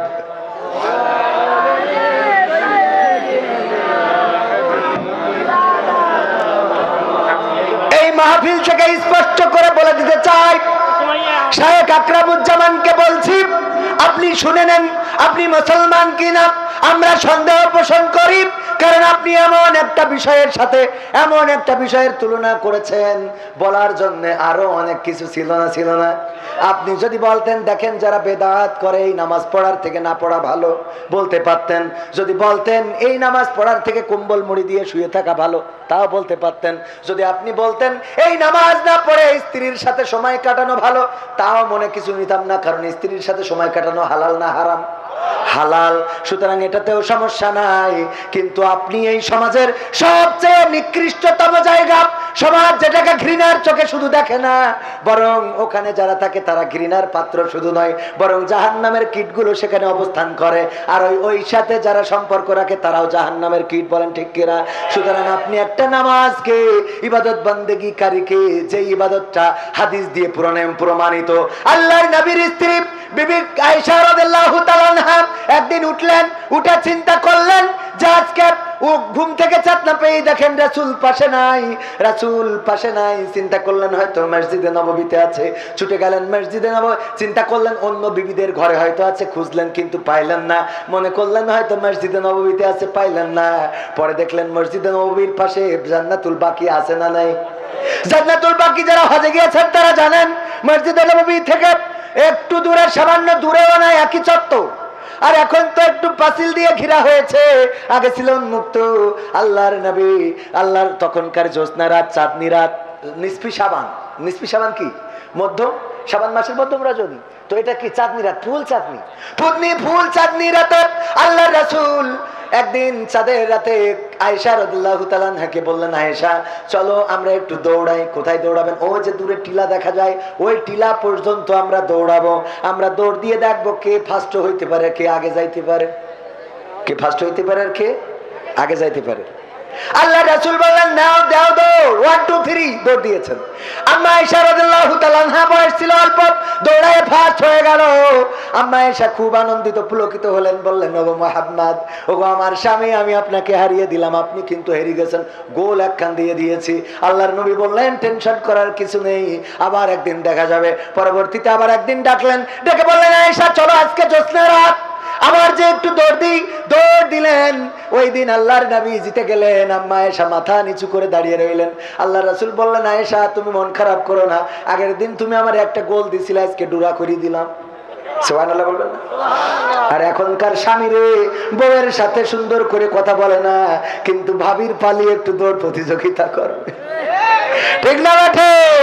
ভাবির সাথে হুজুর আপনি বউর সাথে দৌড়াতে বলেন না, যদি বলেন ভাবির সাথে পাল্লা দেবো, পাকা মুখ থাকা আছে না নাই? ওরে বউ আমার যেমন তেমন, শালি আমার মনের মতন, গান আছে না নাই? আবার ওই বউরাও বানাইছে স্বামী আমার যেমন তেমন, দাঁড়ায় আমার মনের মতন রে। এ যেরা মোরাম নাউজুবিল্লাহ, আবার কি এ সারাদিন সিরিয়াল দেখে বাবা, এ সারাদিন চার দোকানে বসে কারিনা কাপুর দেখে, তবে ওখানে তো পাখি 3 পিস দেখবে, ঠিক না বেঠে? তুমি সারাদিন বিড়ি খাওয়া। অনেকেই বলে হুজুর আমার বর্জন একটু দোয়া করে দেন যেন আবুল হেদায়েত দান করে। কেন কয় আমার স্ত্রী আমার কথা শোনে না, আমার মত মতো চলে না, এই করে না তাই করে না, আমার স্ত্রীর জন্য হেদায়েত হয়ে যায় সেই দোয়া করে দেন। আমি বলি তুমি কি নামাজ পড়ো 5 ওয়াক্ত? কয় না হুজুর টাইম পাই না। কলাম তা তোমার তো এখনো হেদায়েত হয়নি, ওর হেদায়েত করবো কি করে, ঠিক না বে ঠিক? হেদায়েত আগে হওয়া দরকার কার? সারাদিন চায়ের দোকানে বসে বিড়ি টানবে, বিড়ি খেয়ে খেয়ে মাঝে মাঝে অনেকেই আছে আমারও ভক্ত, ওরা আমার মাইন্ড করবেন না, খুব ভালোবাসে, এসে বলে হুজুর আমি আপনার ভক্ত, একটা সেলফি তুলবো। এই কথা বলার মধ্যে ভকাত করি যে আল্লাহর ওলি, ওই যে ওই গন্ধ যে বেরোয় সহ্য করা কষ্ট হয়ে যায়, তারপরেও তো ভক্ত একটু সহ্য করি যে নে তোল ভাই, কারণ তুই ভিডিও দেখলে আমার 2 পয়সা হয়। আমাদের এক স্যার বলল তার এক চাচা ছিল সমবয়সী, কিছু চাচাও থাকে বন্ধুর মতো, থাকে না? থাকে না? সমবয়সী চাচা অভিযোগ করেছে, দেখ তোর চাচি আমাকে একটু কিস করতে দেয় না। আমি বাংলাটা বললাম না, ইংরেজিটা বুঝে নেন। বলছে কিস করতে দেয় না, তুই যদি পারিস তো চাচির একদিন বলছেন সমস্যাটা কোন জায়গায়, জিজ্ঞেস করেছে চাচা অভিযোগ করলো তুমি নাকি একটু কিস। বলছে তোমার চাচা ওই বিড়ি খেয়ে খেয়ে মুখ এত গন্ধ করেছে যে ওর পাশার কাছে মুখ নিয়ে যাবে, তা মুখের কাছে না। এরকম আছে না নাই?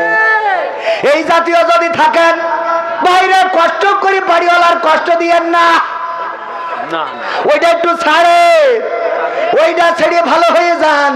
টাকা সেভাবে, সন্তান সেভাবে, স্ত্রীরাও ভালো বলবে যে না আমার স্বামী ঠিক আছে, কিন্তু আপনার মুখ দিয়ে সুসো পুরাই খালুয়া তো গন্ধ কয় না, যা আপনি পুরাই খান, ঠিক না ভাই? ঠিক এই কাজগুলো করে। আর ওয়াজ শুনে এক স্বামী কলারোয়ার, ও ওয়াজ শুনেছে স্ত্রী যদি নামাজ না পড়ে তাহলে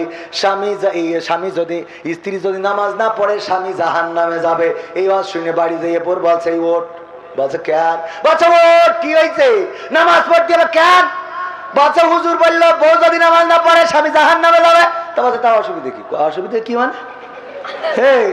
অসুবিধা কি?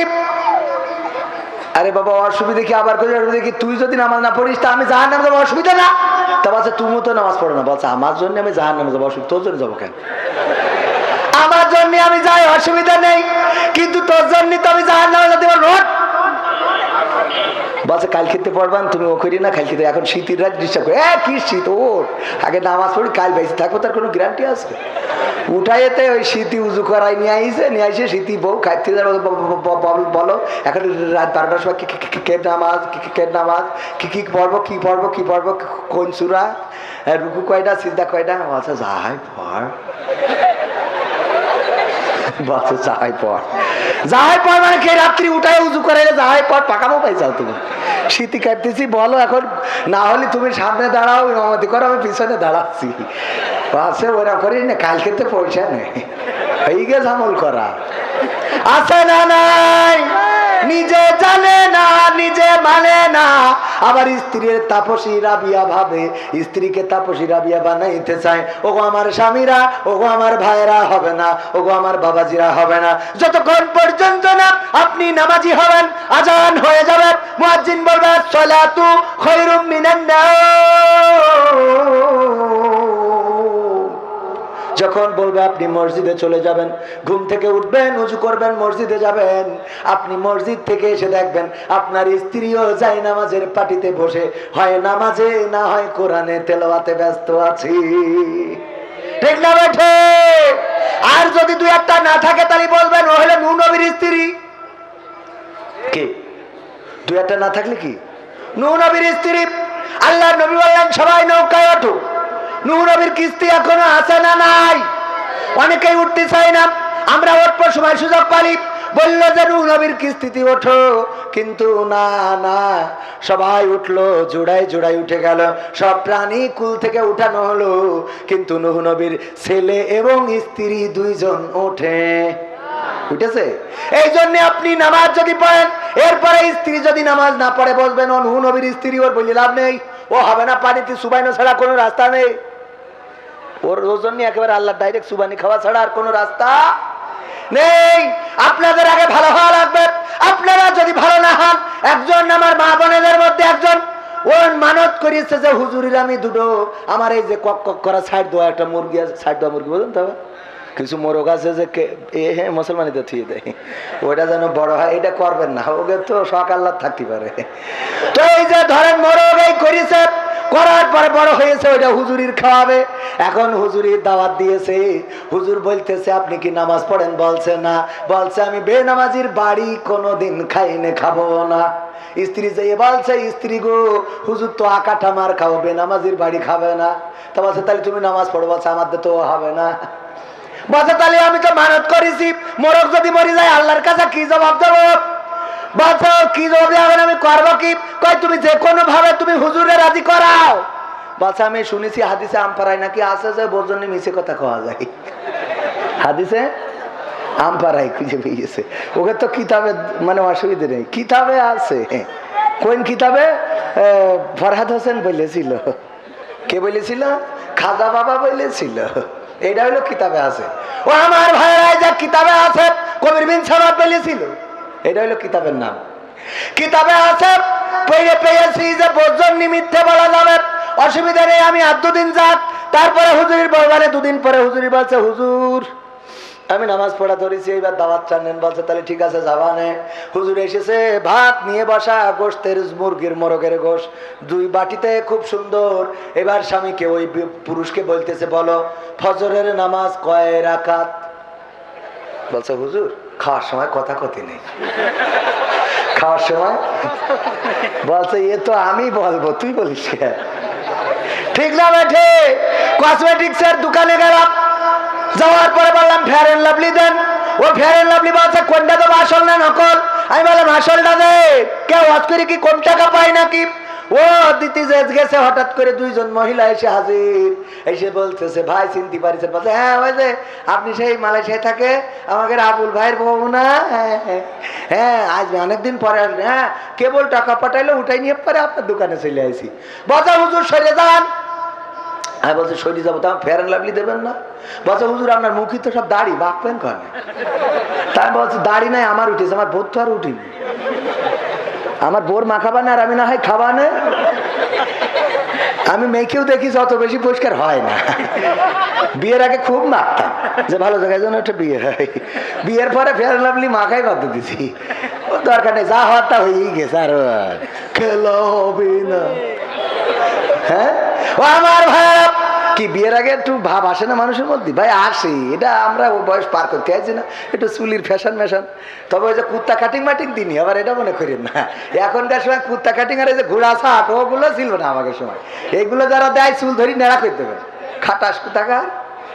তো এই যে অবস্থা, এগুলো যুবকেরা এই জাতীয় ছাড় দেওয়া যাবে না, এই জাতীয় ছাড় কাটিং মাটিং ভদ্রতার কাটিং দিয়ে রাখবেন, ওইটাই সুন্দর, ঠিক না বেঠিক? ও আমার ভাইরা, এরপরে আমি বললাম দেন তাড়াতাড়ি বাচ্চা, হুজুরটা একটু সরিয়ে দেবেন, মেয়ে মানুষের গায়ে যদি ঘেঁষা লাগে গুনাহ হবে তো। আমি বলছি ওরে বাবা, আমি হুজুর হাদিস বলবো না বললে তুমি কসমেটিক দোকানতে আমার ফতোয়া মারতেছি। এরকম ফতোয়া দেওয়ার লোক আছে না নাই?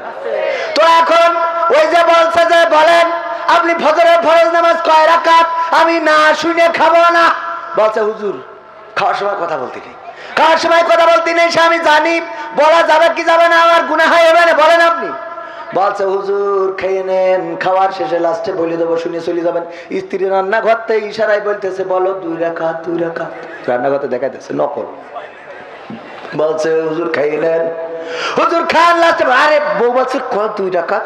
বলছে হুজুর বলাই কি লাগবে? হ্যাঁ বলা লাগবে। হুজুর ফজরের ফরজ নামাজ হলো 4 রাকাত। হুজুরের রাগ হয়ে গেছে, উঠে দিয়েছে হাঁটা, ফজরের ফরজ নামাজ পড়া ধরেছে, আমার সাথে মিথ্যে কথা। উঠি যে হাঁটাতেছে, স্ত্রী রান্না ঘরতে ঝাঁপ দেয়সি, বলছে এই মোরগ আমার এই মানতের গোস্ত হুজুরির খাওয়ানো লাগবে, না হলে আমি আল্লাহর কাছে দায়ী থেকে দেবো। এই এখন হবেটা কি? তুমি করলে কি? আমি কবার রান্না ঘরতে দেখালাম 2 রাকাত 2 রাকাত, এটা দেখাতে পারলে না? বলছে এই জন্যই তো আল্লাহ তোর বউ করে রেখেছে।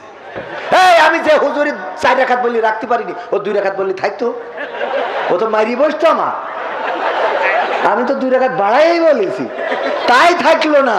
আর 2 রাকাত বললে থাকে। কি হবে বেঁচে থেকে অযথা বিদ্যা শিখে যদি না গড়তে পারি শোষণবিহীন সমাজটাকে? কি হবে বেঁচে থেকে? কি হবে ছাত্র সেজে চুমু খেয়ে সরদ খানা যদি হয় বিদ্যালয়টা প্রতি তাদের আড্ডাখানা? কি হবে ছাত্র সেজে চুমু খেয়ে সরদ খানা যদি হয় বিদ্যালয়টা শরীফাদের আড্ডাখানা? এর চেয়ে মরাই ভালো দেশ ছেড়ে যাওয়াই ভালো, এর চেয়ে মরাই ভালো দেশ ছেড়ে যাওয়াই ভালো। কি হবে ধোঁকা দিয়ে বিবেকটাকে, কি হবে ধোঁকা দিয়ে বিবেকটাকে? কি হবে বেঁচে থেকে অযথা বিদ্যা শিখে যদি না গড়তে পারি শোষণবিহীন সমাজটাকে? কি হবে বেঁচে থেকে? কি হবে যুবক নামের বোঝা হয়ে এই ধরাতে যেখানে মা বোনেরা ধর্ষিতা হয় দিনে রাতে? কি হবে যুবক নামের বোঝা হয়ে এই ধরাতে যেখানে মা বোনেরা ধর্ষিতা হয় দিনে রাতে? যৌবনের সার্থকতা ঘুষিবে সকল ব্যথা, যৌবনের সার্থকতা ঘুষিবে সকল ব্যথা। পারো যদি বলি দিতে মানুষরূপী পশুটাকে, পারো যদি বলি দিতে মানুষরূপী পশুটাকে? কি হবে বেঁচে থেকে অযথা বিদ্যা শিখে যদি না গড়তে পারি শোষণবিহীন সমাজটাকে? কি হবে বেঁচে থেকে? কি হবে লেখালেখি কলমবাজির এই মহা সমাজের আসল চিত্র যদি না যাই তুলে ধরা? কি হবে টিভি চ্যানেল সাংবাদিকের এই ক্যামেরা সমাজের আসল চিত্র যদি না যাই ভিডিও করা? যদি ওই ঘুষের বলে কলমটা উল্টো চলে, যদি ওই হ্যালো কলে ক্যামেরা উল্টো বলে, তবে কি যাবে রোখা দুর্নীতিকে? যাবে? তবে কি যাবে রোখা দুর্নীতিকে? কি হবে বেঁচে থেকে অযথা বিদ্যা শিখে যদি না গড়তে পারি শোষণবিহীন সমাজটাকে? কি হবে বেঁচে থেকে? কি হবে নামাজ রোজা ইমানদারির ভয় করে কোরআনের কর্মীগুলো থাকে যদি কারাগারে? আছে না নাই? আমার মামুনুল হক এখনো পর্যন্ত কারাগারে হাজিরা দিতে দিতে ক্লান্ত শ্রান্ত। আর আমার পরিমধুর, আমার পরিমণি না, আপনাদের পরিমণি যখন জেলখানায় যায় ওখান থেকে বের হয় হাতে থাকে মেহেদির রং। ঠিক না বেঠে? অবস্থা খুব খারাপ। কয়দিন আগে পত্রিকায় দেখলাম এক মাদক মামলার আসামি, সে মাদক মামলায় হাজিরা দিতে এসে আবার পুলিশের মোটরসাইকেল চুরি করে নিয়ে বাড়ি চলে গেছে। সহ্য না করি পারবেন কি করি? হ্যাঁ, এর মতো ব্রিলিয়ান্ট আর আছে? এক মামলায় হাজিরা দিতেছে আর একটা তেজবাড়ি দিয়ে। আল্লাহ রে, এই জাতীয় মানুষেরা যায় আবার মুক্তি পায়। মুক্তি শুধু পায় না, ডাইরেক্ট মোটর সাইকেল পুলিশের গাড়ি চুরি করে বাড়ি গেছে। তাহলে পাটাটা দেখেন, বুকের পাটা আছে না নাই? অথচ আমি মাঝে মাঝে প্রায়ই বলি, বলবো আজকে বলবো, বর্ডারের কাছে যাদের বাড়ি তারা বসবেন, মিস্টার বল্টু মিয়া ও সাইকেলে করে আধা বস্তা বালু নিয়ে আসতেছে। বলতেছে, বল্টু তোর সাইকেলে কি করি কি পাচার করছিস? বলছে, স্যার বালু। স্যার কয়, বালু কি বাংলাদেশে নেই? ভারত থেকে কেন পাচার করা লাগবে? বলছে, স্যার চেক করে দেখেন বালু। স্যার খুলে দেখে সত্যি না বালু, কাছে যা ছেড়ে দিলাম। পরে দ্বিতীয় দিন আবার সাইকেলে করে আধা বস্তা বালু। এ বল্টু দাঁড়া, সাইকেলে করে তুই বস্তায় করে কি পাচার করছিস? স্যার বালু। স্যার কয়, প্রতিদিন বালু না চেক করবো? দাঁড়া, চেক করে দেখে না সত্যি বালু, ছেড়ে দিয়েছে রে। এরপরে আবার পরে তৃতীয়তম দিনে দেখে সাইকেলে করে নিয়ে আসতেছে। এই সাইকেলে করে কি পাচার করছিস? স্যার বালু। স্যার এই বালু প্রতিদিন এই বালু ঢাকায় পাঠাবো, তারপরে চেক করা হবে যে এই বালু নাকি অন্য কিছু। ঢাকায় পাঠালো, চেক করা হয়ে গেল। চেক করার পরে দেখে না বালু ছাড়া কিছু নেই। বল্টুর সাথে মুরারি কাঠির বাজারে দেখা। বল্টুরে বলতেছে, বল্টু তুই একটু আল্লাহর কিরে করি আজকে ক, তুই প্রতিদিন সাইকেলে করে আধা বস্তা বালু কেন পাচার করিস? বালু কি বাংলাদেশে নেই যে তোর ভারতে পাচার করতে হবে এত কষ্ট করে? বলছে, স্যার সত্যি বলবো নাকি? বলছে, তুই সত্যি করি ক, তোর মা বাপের দোহাই দিয়ে বলছে, আল্লাহর কসম দিয়ে বলছি। বলছে, স্যার গো আমি আসলে সাইকেলে করে বালু পাচার করি না, আমি ডাইরেক্ট ওই সাইকেলটা পাচার করি। কি পাচার করে? ওই সাইকেল পাচার করার পরে পরে চেক করে কি? আমাদের অবস্থা তাই। কত বড় বড় আসামি, কত খুনি, কত বাটপার, কত সিটার, কত পকেট, সবাই বাংলাদেশটারে কলুষিত করে রেখেছে। আর আমার আলেম ওলামার পকেটে তাসবিহটা কয়টা দানা আছে আর মেসওয়াকটা কয় হাত লম্বা এইটা খুঁজে দেখা হয়। ঠিক না বেঠে? আমার আলেম ওলামা কারাগারে গেলে তাদের মুক্তি মেলা বড় কষ্ট হয়ে যায়। অথচ বাংলাদেশ থেকে আমার টাইপরা কোটপরা মানুষেরা যখন সরকারের টাকাগুলো নিয়ে যায় সুইজারল্যান্ডের সুইস ব্যাংকে, অথবা কানাডার বেগম পাড়ায়, কিংবা লন্ডনের সিলেটি পাড়ায়, অথবা আমেরিকার বাইডেনের হোয়াইট হাউসের পাশে, এদেরকে ধরার মতো দেখার মতো তেমন মানুষ পাওয়া যায়। তবে একটা বিষয় মাথায় রাখবেন, সবাই খারাপ না, আবার সব কিছু খারাপ না। অনেকেই মনে করে আমলিগ মানে খারাপ, পুলিশ মানে খারাপ, বিডিআর মানে খারাপ, বিজেপি মানে খারাপ, জামাত মানে খারাপ, কওমি মানে খারাপ, মাঝভান্ডার মানে যে যেটা ভালো মনে করে ওর বাইরে সবাইরে কি মনে করে? খারাপ মনে করে। এটা মনে করা যাবে? আমার প্রশাসনের ভাইয়েরা অনেক ভালো মানুষ। দেখেন পূজা হচ্ছে, মাইক চালাইতে দেশে, আমাদের মালিক মাইক চালাইতে দেশে না, ও দু একদিন বন্ধ করে, কিন্তু ওটা ভাইদের দোষ না। ভাইদের উপর থেকে মাঝে মাঝে যখন আসে তখন বন্ধ করা লাগে না? লাগে না? আবার ইখান থেকেও কাটি করার লোক আছে না নাই?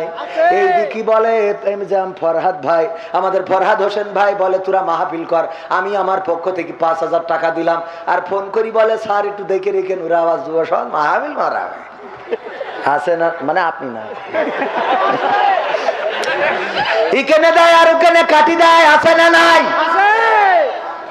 প্রশাসনের ভাইদের দোষী করার কোনো দরকার নেই। ভাইরা অনেক ভালো কাজ করে। একবার একজন বেলুনি করে, মানে ওই ব্যাটারি ভ্যানের ব্যাটারি আছে না, ওই ব্যাটারি চার্জ ফুরাই গেছে, নষ্ট হয়ে গেছে, ব্যাটারি পাল্টাতে হবে, তো টাকা পাচ্ছে না, কোনো লাইনে টাকা হয়নি, গেটে দাঁড়ায় তাও কেউ দিইনি। তো পরে চিন্তা করলো, মাহফিল এসে পারলাম না, মসজিদের গেটে দাঁড়ালাম তাও হইলো না, কেউ আমার লোনও দিলে না, তা আমি আল্লাহর কাছে চিঠি লিখবো। তো করিস কি হয়েছে, এই বেলুনি করি আল্লাহর কাছে চিঠি লিখে, একটা চিঠি লিখে ওই বেলুনি করি বেঁধে ছেড়ে দেয় যে আল্লাহর কাছে পৌঁছাক। আল্লাহর কাছে লিখে, আল্লাহ আমার 40,000 টাকা লাগবে, ইতি আবুল ফকির। তো এখন এই লিখে পাঠায় দেয়। ওই যে পাশে ছিল থানা, যে খালি থানায় পড়ে, ওই যেই উড়ে দেয় ওই পাশে বাতাসে যে গাছে আটকে থানায় পড়ে। তো পুলিশরা কয়েকদিন দেখে, ওই যে লিখা রয়েছে আল্লাহ 40,000 টাকা দরকার, ভ্যানের ব্যাটারি পাল্টাবো, তুমি আমার একটা ব্যবস্থা করে দাও, ইতি আবুল ফকির। তো এই দেখে ওই পুলিশরা চিন্তা করলো আমাদের একটা কিছু করা দরকার, গরিব মানুষ প্রতিদিন আল্লাহর কাছে চিঠি লেখে। তো বললো সবাই এক কাজ করো, কিছু কিছু চাঁদা দাও, দিয়ে দেখি এই লোকটার একটু হেল্প করা যায় কিনা। তো সবাই চাঁদা দিয়েছে, টাকা উঠেছে 20,000। কয় হাজার? নিয়ে গেছে আবুল ফকিরের বাড়ি, যে বলছে যে আবুল ফকির সাহেব আমরা এসেছি থানা থেকে, তোমার খুব কষ্ট, আল্লাহর কাছে চিঠি লেখো, আল্লাহ 40,000 টাকার ব্যবস্থা করে দাও। এই নাও, আমরা তোমার কাছে 20,000 টাকা দিয়ে গেলাম, আর 20,000 টাকা কষ্ট মষ্ট করে জোগাড় করে ভ্যানের ব্যাটারিটা পাল্টাইয়ে নিয়ে আনে। এইবার চলে গেছে, ও আবার আর একটা চিঠি লিখে বেলুনি উড়াই দিয়েছে, সেটাও যেয়ে থানায় পড়িয়েছে। ওইটা পুলিশরা পড়িয়েতে পুরো অজ্ঞান হয়ে যাওয়ার অবস্থা। ওখানে লিখা রয়েছে, ওগো আল্লাহ, আমি তোমার কাছে 40,000 টাকা চাইছি, তুমি পাঠাবা ঠিক আছে, কিন্তু পুলিশ দেখানে পাঠালে ওরা তো 20,000 ছেড়ে খেয়ে। কি সহ্য করা যায়? পাঠায় যাও তো 20,000 ছাড়িয়ে, তার 20,000 দিয়ে গেছে, তুমি ওকে দিয়ে কেন পাঠাল? মানে মানুষের মেন্টালি কি একটা অবস্থা করলেন। অথচ এত কষ্ট করে টাকা উঠালো, উঠায়ে দেওয়ার চেষ্টা করলো, গরিবের পাশে দাঁড়ায় পুলিশ প্রশাসনের ভাইয়েরা। তাদেরকে প্রতিপক্ষ মনে করবেন না, তারা আইনের সেবক, আইন যা বলে তাই করে। আমার একজন পরিচিত বলতে অত পরিচিত না, রাত্রে মাহফিল করে আসছি, গাড়িটা দাঁড় করালো, তারপরে দাঁড়ালাম, বললাম আমাকে চিনা কবির সামাজি? হ্যাঁ। তারপরে আস্তে আস্তে কথা হলো, হঠাৎ করে উনি ফোন বের করে একটা বিষয় আমাকে দেখাতে গেল, কিন্তু উনি যখনই লক খুলেছে দেখি ইউটিউবে সাইদির আওয়াজ শুনতেছে। মানে লক করে রেখে দিয়েছে, ওই যে টিপে থুয়ে দিলি লক খুললে ওখানে পাওয়া যায় না, যে জায়গায় রেখেছে ওই জায়গায় পাওয়া যায় না, যায় না, ওই জায়গায় পাওয়া যায়। যে লক খুলেছে দেখি সাইদির আওয়াজ। আমি করলাম, দেখেন আপনারা এই সাইদির আওয়াজ শুনবেন, আর আমরা যখন তার পক্ষ নিয়ে কথা বলি তখন আপনারা বলেন যে খেলো। কেন করে না বলেন? মনে মনে গোপনে রাত্রে অন্ধকারে আবু জাহেল, আবুল আহাব, তারাও কোরআন শুনতো। আল্লাহ রাসূল যখন কোরআন পড়তেন, আরে কত সুন্দর সুরের বাণী। এই সুর, আমার তো কণ্ঠ ভালো না, আমার তেলাওয়াতও ভালো না। এই বছরও আমি কওমি মাদ্রাসায় রমজানে থাকবো 10 দিন। কয়দিন? কওমি মাদ্রাসায়। আপনারা, আমি কিন্তু কওমি বিরোধী না। অনেকেই মনে করে হুজুর মানে আলিয়ার হুজুর কওমি বিরোধী না, আলিয়ার হুজুর। আবার কলেজেও পড়েছি, আবার কওমি মাদ্রাসায়ও। হ্যাঁ, একদম 10 দিন কইছি, 10 দিন চিল্লা দেবো, কারণ আমার তেলাওয়াতে একটু টান টানে ঝামেলা হয়। শুনে অস্বীকার করতে তো অসুবিধা নেই, ভুল হয় তা করবো কি, এই জন্য ঠিক করতে হবে আগে। ও শুধু আজ করে বেড়ালি হবে না, শিকার দরকার আছে না নাই? শিকার কোনো বয়স আছে? দুর্বলতা স্বীকার করলে কোনো অসুবিধা আছে? দুর্বলতা স্বীকার করলে, কিন্তু আমাদের দেশের মানুষ হলো ট্রলের রাজধানী। কের রাজধানী? ট্রলের রাজধানী। কেউ যদি সরল ভাবে কিছু প্রকাশ করে, ওইটারে ট্রল করবে। দেখো নিজে মুখী বললো, সে কিছু জানে না। তা জানি না তো, আমার থেকে বড় জানেওয়ালা কে? আল্লাহ থেকে আমরা বেশি জানি না? জানি না। আমি অনেকের থেকেই কম জানি, এটা বলতে কোনো অসুবিধা নেই, কারণ জানি কম, বেশি বললে লাভ আছে কোনো?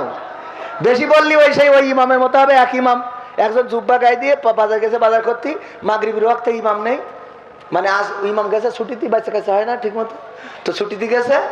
যাওয়ার পরে যে ইমাম সাহেব ওই জহর আর আসর পড়াইতেছে, যে পেরি আমার ফরহাদ হোসেন ভাই পড়াইছে, কারণ জানে যে জহরে আর আসরে একটু চুপ থেকে সিজা করলে হয়, অসুবিধে নেই। কিন্তু মাগরিবের সময় বলছে না, আমি সামনে যাবো না বাবু, তোমরা যাবো। এখন কেউ সামনে যেতে চায় না, যে আমি যাবো কি, আমার যে সূরা ফাতিহা যা পড়বানে, এ শুনে ফেরেশতা তো দৌড় দিবেন, ওই শয়তান আসবেন না, এরকম আছে না? আমি বলছি সূরা ফাতিহা পড়েন দিন, বলছে আউযুবিল্লাহি মিনাশ শাইতানির রাজিম মালিকি ইয়াউমিদ্দিন। কোনতে করে নিয়ে যে লাগাই দিলে আমি নিজেও টের পেলাম না। তো এই হলো অবস্থা। এখন বলছে তাহলে চলে একটা ইমাম খুঁজে দেখি মুরালিকাঠির বাজারে বা কলারুয়ার বাজারে যাইয়ে দেখে যে একজন জুব্বা গায়ে দোয়া বাজার করতেছে। বলছে হুজুর একটু আসেন, একটু নামাজটা পড়াই দেন হুজুর। তো বলছে ভাই আমি পারি না, আমার নিয়ে হবে না। তো বলছে না আরে বাবা, যারা পারে তারা ওরকম কয় আসেন দিন, মাগরিবের ওয়াক্ত চলে যাচ্ছে, সেই দুটি দাঁড়াইছিলাম, কেউ আসলো না, একটু আসে। জোর করে ট্রেনের সামনে দাঁড় করাই দিয়েছে। ও প্রথম রাকাতে সূরা ফাতিহার সাথে সূরা ইখলাস পড়িয়ে সিজদায় যাইয়ে বলছে আল্লাহ সারা জীবনে যা মুখস্থ করিস তা তো এক রাকাতে 23 শেষ, দ্বিতীয় রাকাতে করবো কি? তো আস্তে আস্তে একা একা উঠে, ওই সময় মসজিদ ছিল চাষের বেড়া, খেজুরি পাতা দিয়ে ইটি করা হইতো, তো এক পাশে দেখে একটু ফাঁকা আছে, ও উঠে বাজার করতে চলে গেছে। আর এরা তো সিজদায় পড়ে আছে, মনে করছে আল্লাহ কত বড় আল্লাহর অলিরে আজকে নিয়ে আসি, তো এক সিজদায় ফুল সিরাত পার করতে দেবে। কিন্তু কিছু তো ডিজিটাল মুসাল্লি থাকে না, টিকটক মুসাল্লি, পিছনতে একজন উঠি বলছে সব যে পড়িয়া আছে সেই ইমামই তো নেই। তো সবাই উঠি কয় খেরে ইমাম নেই মানে? পরে দেখে না সত্যি ইমাম নেই, কয় যার সেই নামাজ পড়ো, তারপরে নামাজ শেষে ইমামের খোঁজা হবে। নামাজ শেষে যেই দেখে মেসো হাটে মাছ কিনতেছে, বলছে হুজুর এখানে আসেন, আপনি এ করলেন কি? বলছে কি করেছি মানে আপনি কিচ্ছু করেননি, আমাদের ওখানে কি বিকায় দেয় ফেলাই ফেললেন আপনি। আপনি যদি আজকে যদি ওই সামনেটা না উঠতো তো আজকে সকালেই যেত তা তো টের পাতাম না। তো বলছে ভাই আমি বললাম না যে আমি পারি না। তো বলছে পারেন না এটা আপনি কি আপনি পারেন না এটা, তা আমাকে সিজদাতে তুলে দিয়ে আসবেন না। আপনি পারেন না ভালো কথা, সিজদাতে তুলে দিয়ে এসে সামনে দিয়ে আসলি তো আমরা বুঝতাম যে আপনি চলে গেছেন, এখন আমরা যা করার করি, কিন্তু আপনি তো তা করেননি। আর এত বড় জুব্বা গায়ে কেন আপনার? তা বলছে ভাই রে আসলে এই কথাটা জিজ্ঞেস করলি তুই, আজ কদিন ধরে দেয়া মেঘলা, বউ কাপড় কেসি দিয়েছে তা শুকাচ্ছে না, আমার ভাই ইমামতি করি খাই, আজকে ভাই জামাটা গাইতে আমি বাজার করতে আইছি, আর আমার ধরে নিয়ে সামনে বসাইতেছে না, আমার দিয়ে হয়।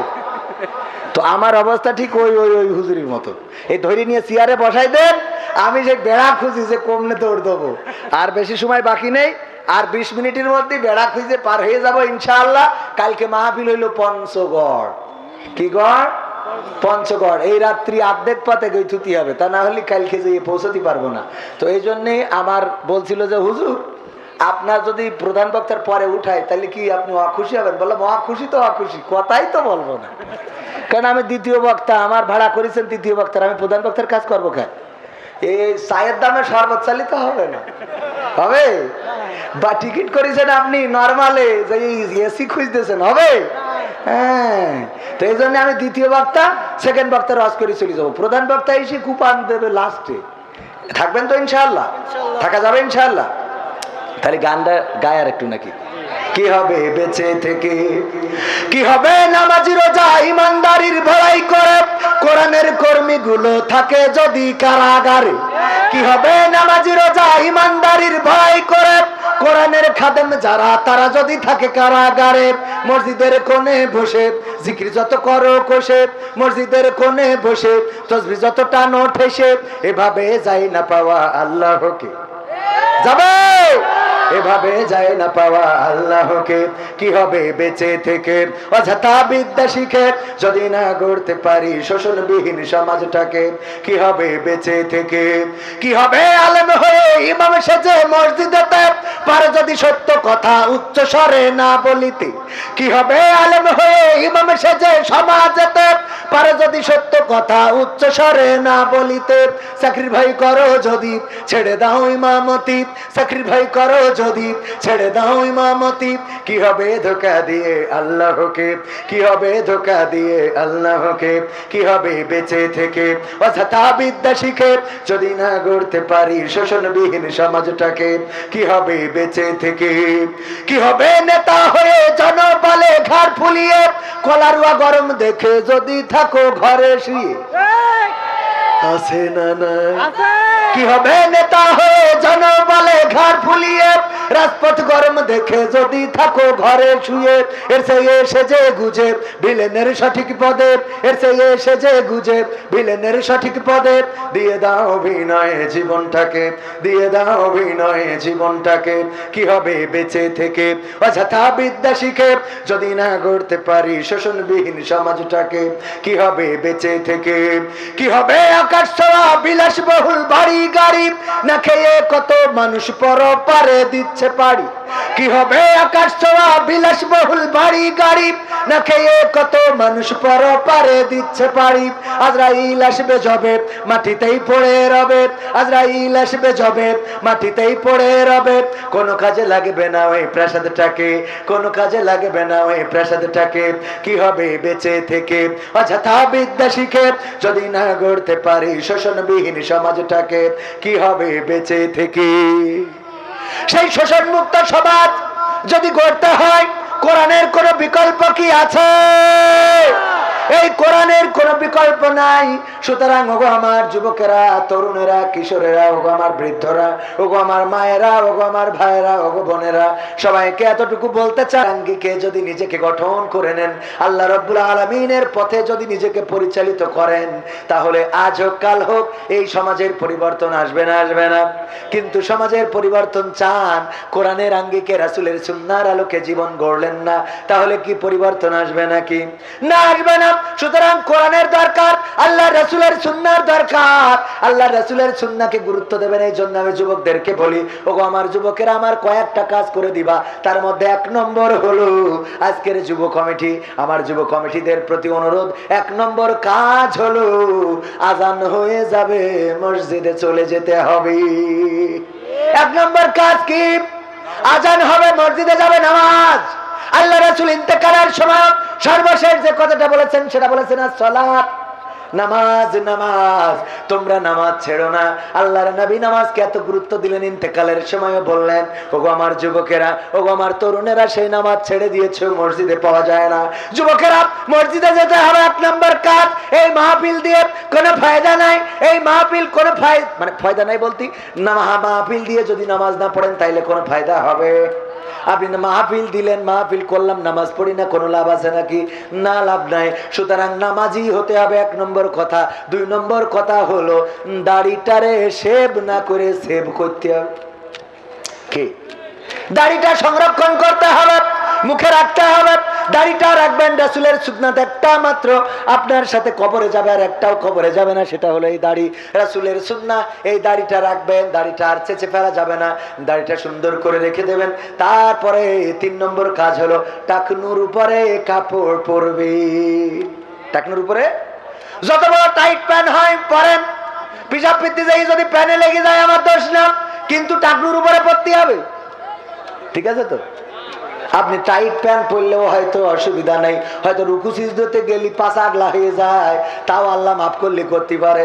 কিন্তু আপনি যদি টাকনুর নিচে কাপড় পরেন অহংকার বশত, আল্লাহর নবী সাল্লাল্লাহু আলাইহি সাল্লাম বলেছেন ওই অংশটুকু জাহান্নামে চলে যাবে। বলেন নাউজুবিল্লাহ। আসলে ওই অংশটুকু তো আর কেটে জাহান্নামে দেওয়া হবে না, কেটে দেওয়া হবে। তার মানে ওর টানে ডাইরেক্ট যাওয়া লাগবে না, লাগবে না। টাকনুর উপরে কাপড় পরবেন। 4 নম্বর, ফোন থেকে ফ্রি ফায়ার, পাবজি সহ যত ডিজিটাল খেলার অ্যাপস আছে, টিসুম টিসুম টিটি টিটি, ওরে মারো এরে মারো, উস্কা মারেগা ইসকে মারেগা, এইগুলো করা যাবে। ডাইরেক্ট আনইনস্টল, ডাইরেক্ট কি করা যাবে? আনইনস্টল করতে হবে। এই অ্যাপস গুলো যাদের ফোনে আছে এরা মানসিক বিকারগ্রস্ত। ঠিক না বেঠিক? মানসিক বিকারগ্রস্ত। এই জন্য আমি যুবকদেরকে মাঝে মাঝে বলি, আজকালকের ছেলেরা বই নিয়ে আর বসে না, ও বাবা গুগলে সার্চ করিয়া পড়ে। ওরে কালের মেয়েরা কোরআন হাদিস ধরে না, আমার এখনকার কলিযুগের মা বোনেরা কোরআন হাদিস পড়ে না, ও আল্লাহ টিকটকে ভিডিও ওরা করে।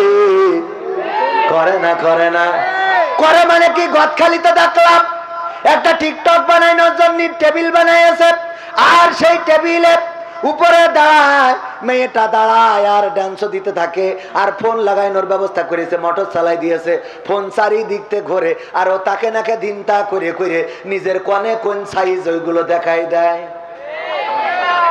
আপনাদের চোখের সামনে পড়িয়েছে না পড়ে নাই? পড়িয়েছে।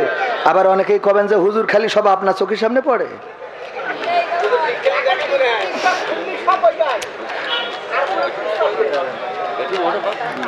আমার একজন ভাই লিখেছে, আমি ইমরান আপনার সাথে আল্লামা সাইদিকে নিয়ে একটা গজল বলবো, মানে উনি বলবে, তো উনি বলবে আমার সাথে, না বললেও হবে, আমি ছেড়ে দেওয়ার পরে তারপর বলিয়েন ইনশা। ও আমার ভাইরা, এই টিকটক ভিডিও বুরখাওয়ালাইরা আর এখন প্রেম করার জন্য বুরকা পরে যায়। সুবহানাল্লাহ। ও নাউজুবিল্লাহ হবে, নাউজুবিল্লাহ। হ্যাঁ কি হবে? মানে আমি তো আগেই বলেছি আমি অযোগ্য, তো কোনতে কোনটা ভুল করে বলে ফেলি, এটা মনে কিছু করবেন না। ও আমার ভাইরা, ও আমার মায়েরা, ও আমার বোনেরা, মেয়ে যায় কোথায়? শুক্রবারেও বোরকা পরে খুব সেজে গুজে লিপস্টিক লাগাই, আলকাতরা পরে, তারপরে তোর আলতা পরে, তারপরে সুন্দর করে যাচ্ছে। আরে মা জিজ্ঞেস করে কোথায় যাও? কয় আম্মা কসিং না। ও হ্যাঁ যাও কসিং, শুক্রবারেও কসিং, শুক্রবারেও কসিং, আমফান হইলেও কসিং, সুনামি হইলেও কসিং, করোনা হইলেও কসিং, পৃথিবীর সব বন্ধ, কিন্তু ওর মেয়ের কসিং বন্ধ করতে পারল না। কত বড় লেখাপড়াওয়ালা, ওরে বাবা এত বড় শিক্ষিত, আবার পাশের বাড়ি যাইয়ে জিজ্ঞেস করে, বাবু তোর মেয়ে কি কসিংয়ে যায়? তো না, আজ না শুক্রবার বন্ধ। আল্লাহ, তোর মেয়ে এত শিক্ষিত না, তোর মেয়ে মানুষ হবে না। আমার মেয়ে শুক্রবারও কামাই করে না, কসিং করতে করতে রাত করি ভালে, রাত করি বাড়ি আসে, আরে আমার মেয়ে কত ট্যালেন্ট, কত পড়ার জন্য মনোযোগী, হঠাৎ করে 3 দিন ধরে খুঁজে পাওয়া যাচ্ছে না।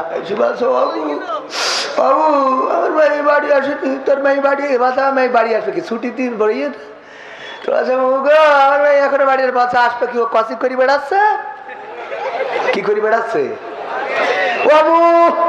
কসিং করে বেড়াচ্ছে। প্রবাসীদের নিয়ে গজল, কত গজল এখনো কোরআনের সাথে যারা দ্বন্দ্ব, গজল গজল গজল গজল শোনাবো।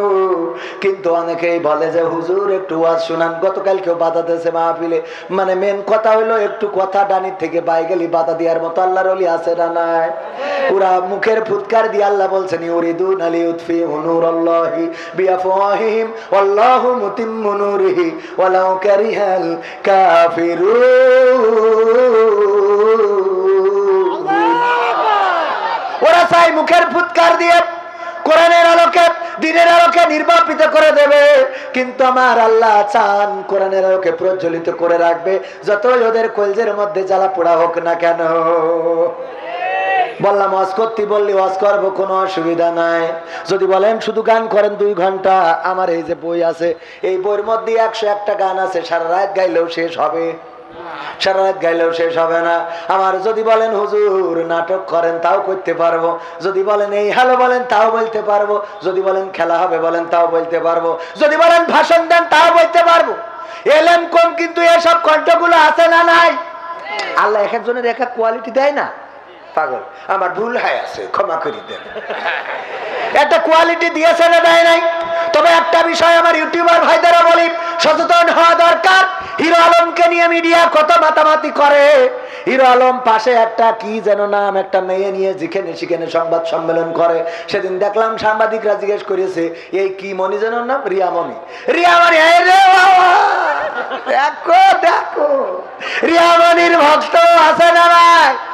না, ও ভক্ত না, এমনি মনে পড়েছে তাই বলেছে। রিয়ামণি, সাংবাদিক বলছে রিয়ামণি কি আমার ওই হিরো আলমের বলছে হিরো আলম আপনার বউ নাকি বিয়ে করে নাকি? হিরো আলম খেপে গেছে, আপনি এই প্রশ্ন করলেন কেন? আপনার এই জিজ্ঞেস করতে পারেন না? সাংবাদিকদের একদম কুপান দিয়ে বসাই থিয়ে দিলে।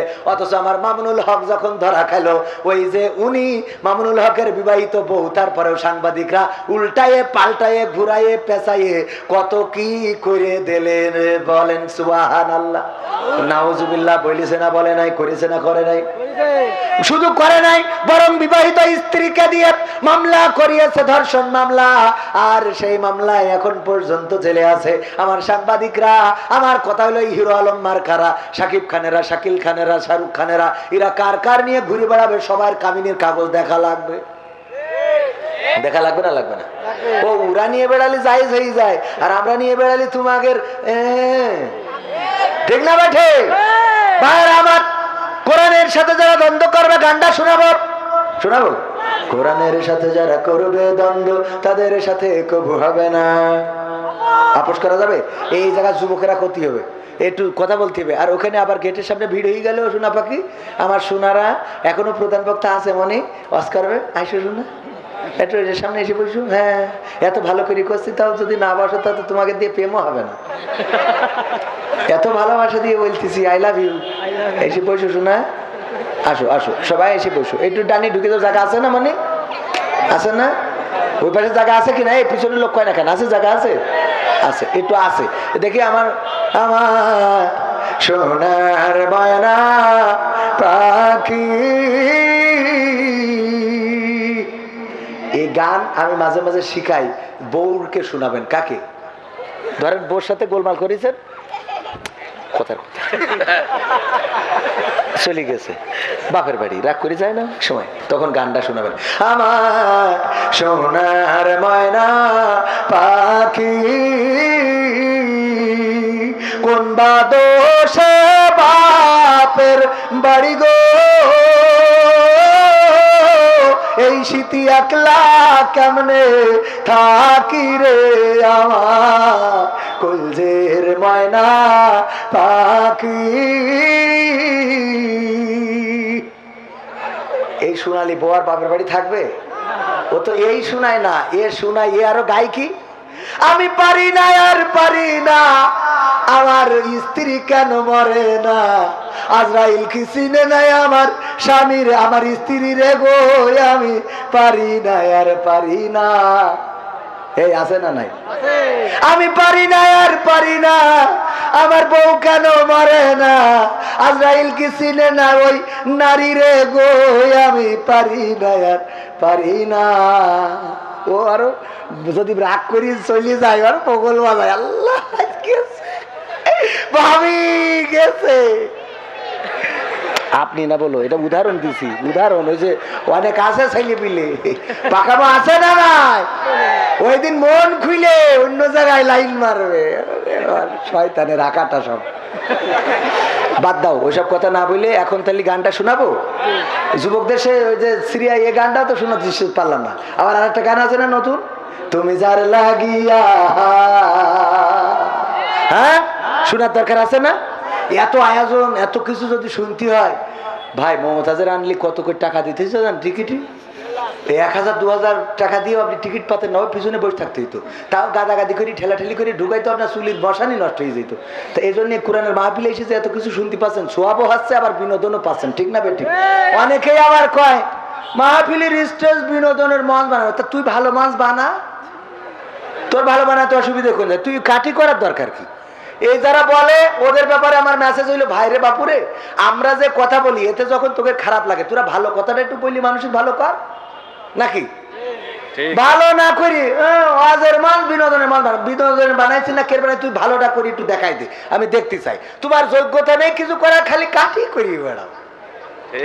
এই কাটি করারা বলো জীবনে কিছু করতে পারে না। ওদের মেন কথা হলো আপনার বিরোধিতা করে 3টা কারণে। কয়টা কারণে? 1 নম্বর কারণ হলো সে আপনার মধ্যে যে যোগ্যতা আছে তার মধ্যে সে যোগ্যতা নেই। 2 নম্বর হলো সে আপনার মতো হতে চায় কিন্তু ঠেই পায় না, সে আপনার মতো হইতে চায় কিন্তু ঠেই পায় না। 3 নম্বর হলো রেজাল্ট খুব ভালো কিছু, ভালো করলে কি হবে, চাকরি পাবে না। ও চাকরি এবার বলছে চাকরিও পেয়েছে, তা বলছে চাকরি পেলে কি হবে, বেতন ভালো না। এবার বেতন পেয়েছে, বলছে বেতন পেলে কি হবে, ও টাকা কাজে লাগবে না। হ্যাঁ বলছে টাকা কাজে লেগে দেখলাম বিয়ে করি দেন মহাদেশ, বলছে বিয়ে করি থাকি ছেলে পিলে হবে না। বলছে ছেলে পিলে হয়েছে, বলছে ছেলে পিলে হয়েছে কি দেখবি বড় হলে ইজি হবে। মানে ওর একটা বলতেই হবে, ওর একটা কি, এক বন্ধু একজনের মানে 10 এক বন্ধু ছিল 10-এর মধ্যে, তো ওই বন্ধুর কাজ হলো খালি ভুল ধরা, খালি ভুল ধরা, খালি ভুল ধরা। তো একদিন দাওয়াত করি এক দোস্ত বলছে খালি ভুল ধরে, যাই করা হোক, ভাত রানলি ভাতে সমস্যা, তরকারি রানলি তরকারি সমস্যা। তো দাওয়াত করি সব ঠিক রেখেছে একেবারে মিটার মেপে কাটায়। ওই যে রান্না শিখায় কিটা কি মহিলাটা আছে কেকা চৌধুরী, কেকা চৌধুরীর কাছ থেকে রান্না শিখেছে, শিখে তো রান্না করি তারপরে খাওয়াইছে, খাওয়াই দোস্তর বলছে দোস্ত বল আজকে রান্না বান্নায় কোথায় কি ভুল আছে, কোথায় কোন ক্ষতি আছে, কোথায় কোন ত্রুটি আছে। বলছে দোস্ত আজকেই দেখলাম একমাত্র সবচেয়ে ভালো, কোনো দিকে কোনো ভুল ধরার মতো কোনো কায়দা নেই, তবে একটা কথা মনে রাখবা, এত ভালো ভালো না, এত ভালো এই এত ভালো ভালো না, ওদের আপনি ভালো বানাতে পারবেন না। ও যাই করেন ওর মধ্যেও বলবে এত ভালো ভালো না, বলবে না। তো এই জন্য এই মাহফিলে আপনারা এসেছেন খুশি না বেজার? খুশি। কিরা কিরা হাত উঁচু করেন তো, নারায়ে তাকবীর, নারায়ে তাকবীর। আল কোরআনের আলো, আল হাদিসের আলো, আমার নেতা তোমার নেতা, নারায়ে তাকবীর। আমি আজকে সত্যিই ধন্য, এতক্ষণ পর্যন্ত আলোচনা করলাম, লোক ওঠে তো নাই, বরং প্যান্ডেল ভরে আরো দাঁড়ানো, পাশে দাঁড়ানো, ডানে দাঁড়ানো, বামে দাঁড়ানো, পাঁচিলের বাইরে দাঁড়ানো। তবে বিষয়টা হইলো শুধু আমার জন্য না, এখনো প্রধান বক্তা আছে বুঝলে দাঁড়াইনো। লাস্টে যদি আমি উঠতাম তাইলে অনেকেই চলে যেতেন, ঠিক না বেঠি? চলে যেতেন, কিরা কিরা হাত উঁচু করেন, চলে যেতেন না। ও তা ওই মাঝে মাঝে তো যান, আজকে তাহলে একটু টেস্ট করে দেখি, যাই তা ওই ডাইরেক্ট যায় না, তো যেই টাকা চাই সেই যায়। তো আজকে একটু সেই দেখবো আজকে যাই কিনা। এই আমার দাও দিন 2টা টাকা, আমি আগে দিয়ে নি। হ্যাঁ কসি পাকামো সেরি দোয়ানে। ও আমার ভাইরা, আমি ব্যক্তিগত ভাবে এই যুবকদের আয়োজনে সন্তুষ্ট হয়ে 500 টাকা দান করলাম, আর আপনারা দেবেন 5000 10,000। কারণ আমি যদি 5-10 হাজার করে দিই তাহলে প্রতি মাহফিলে দিলে ভিটের 1 কুরাতে বেচতে হবে। এই জন্য আর আপনারা তো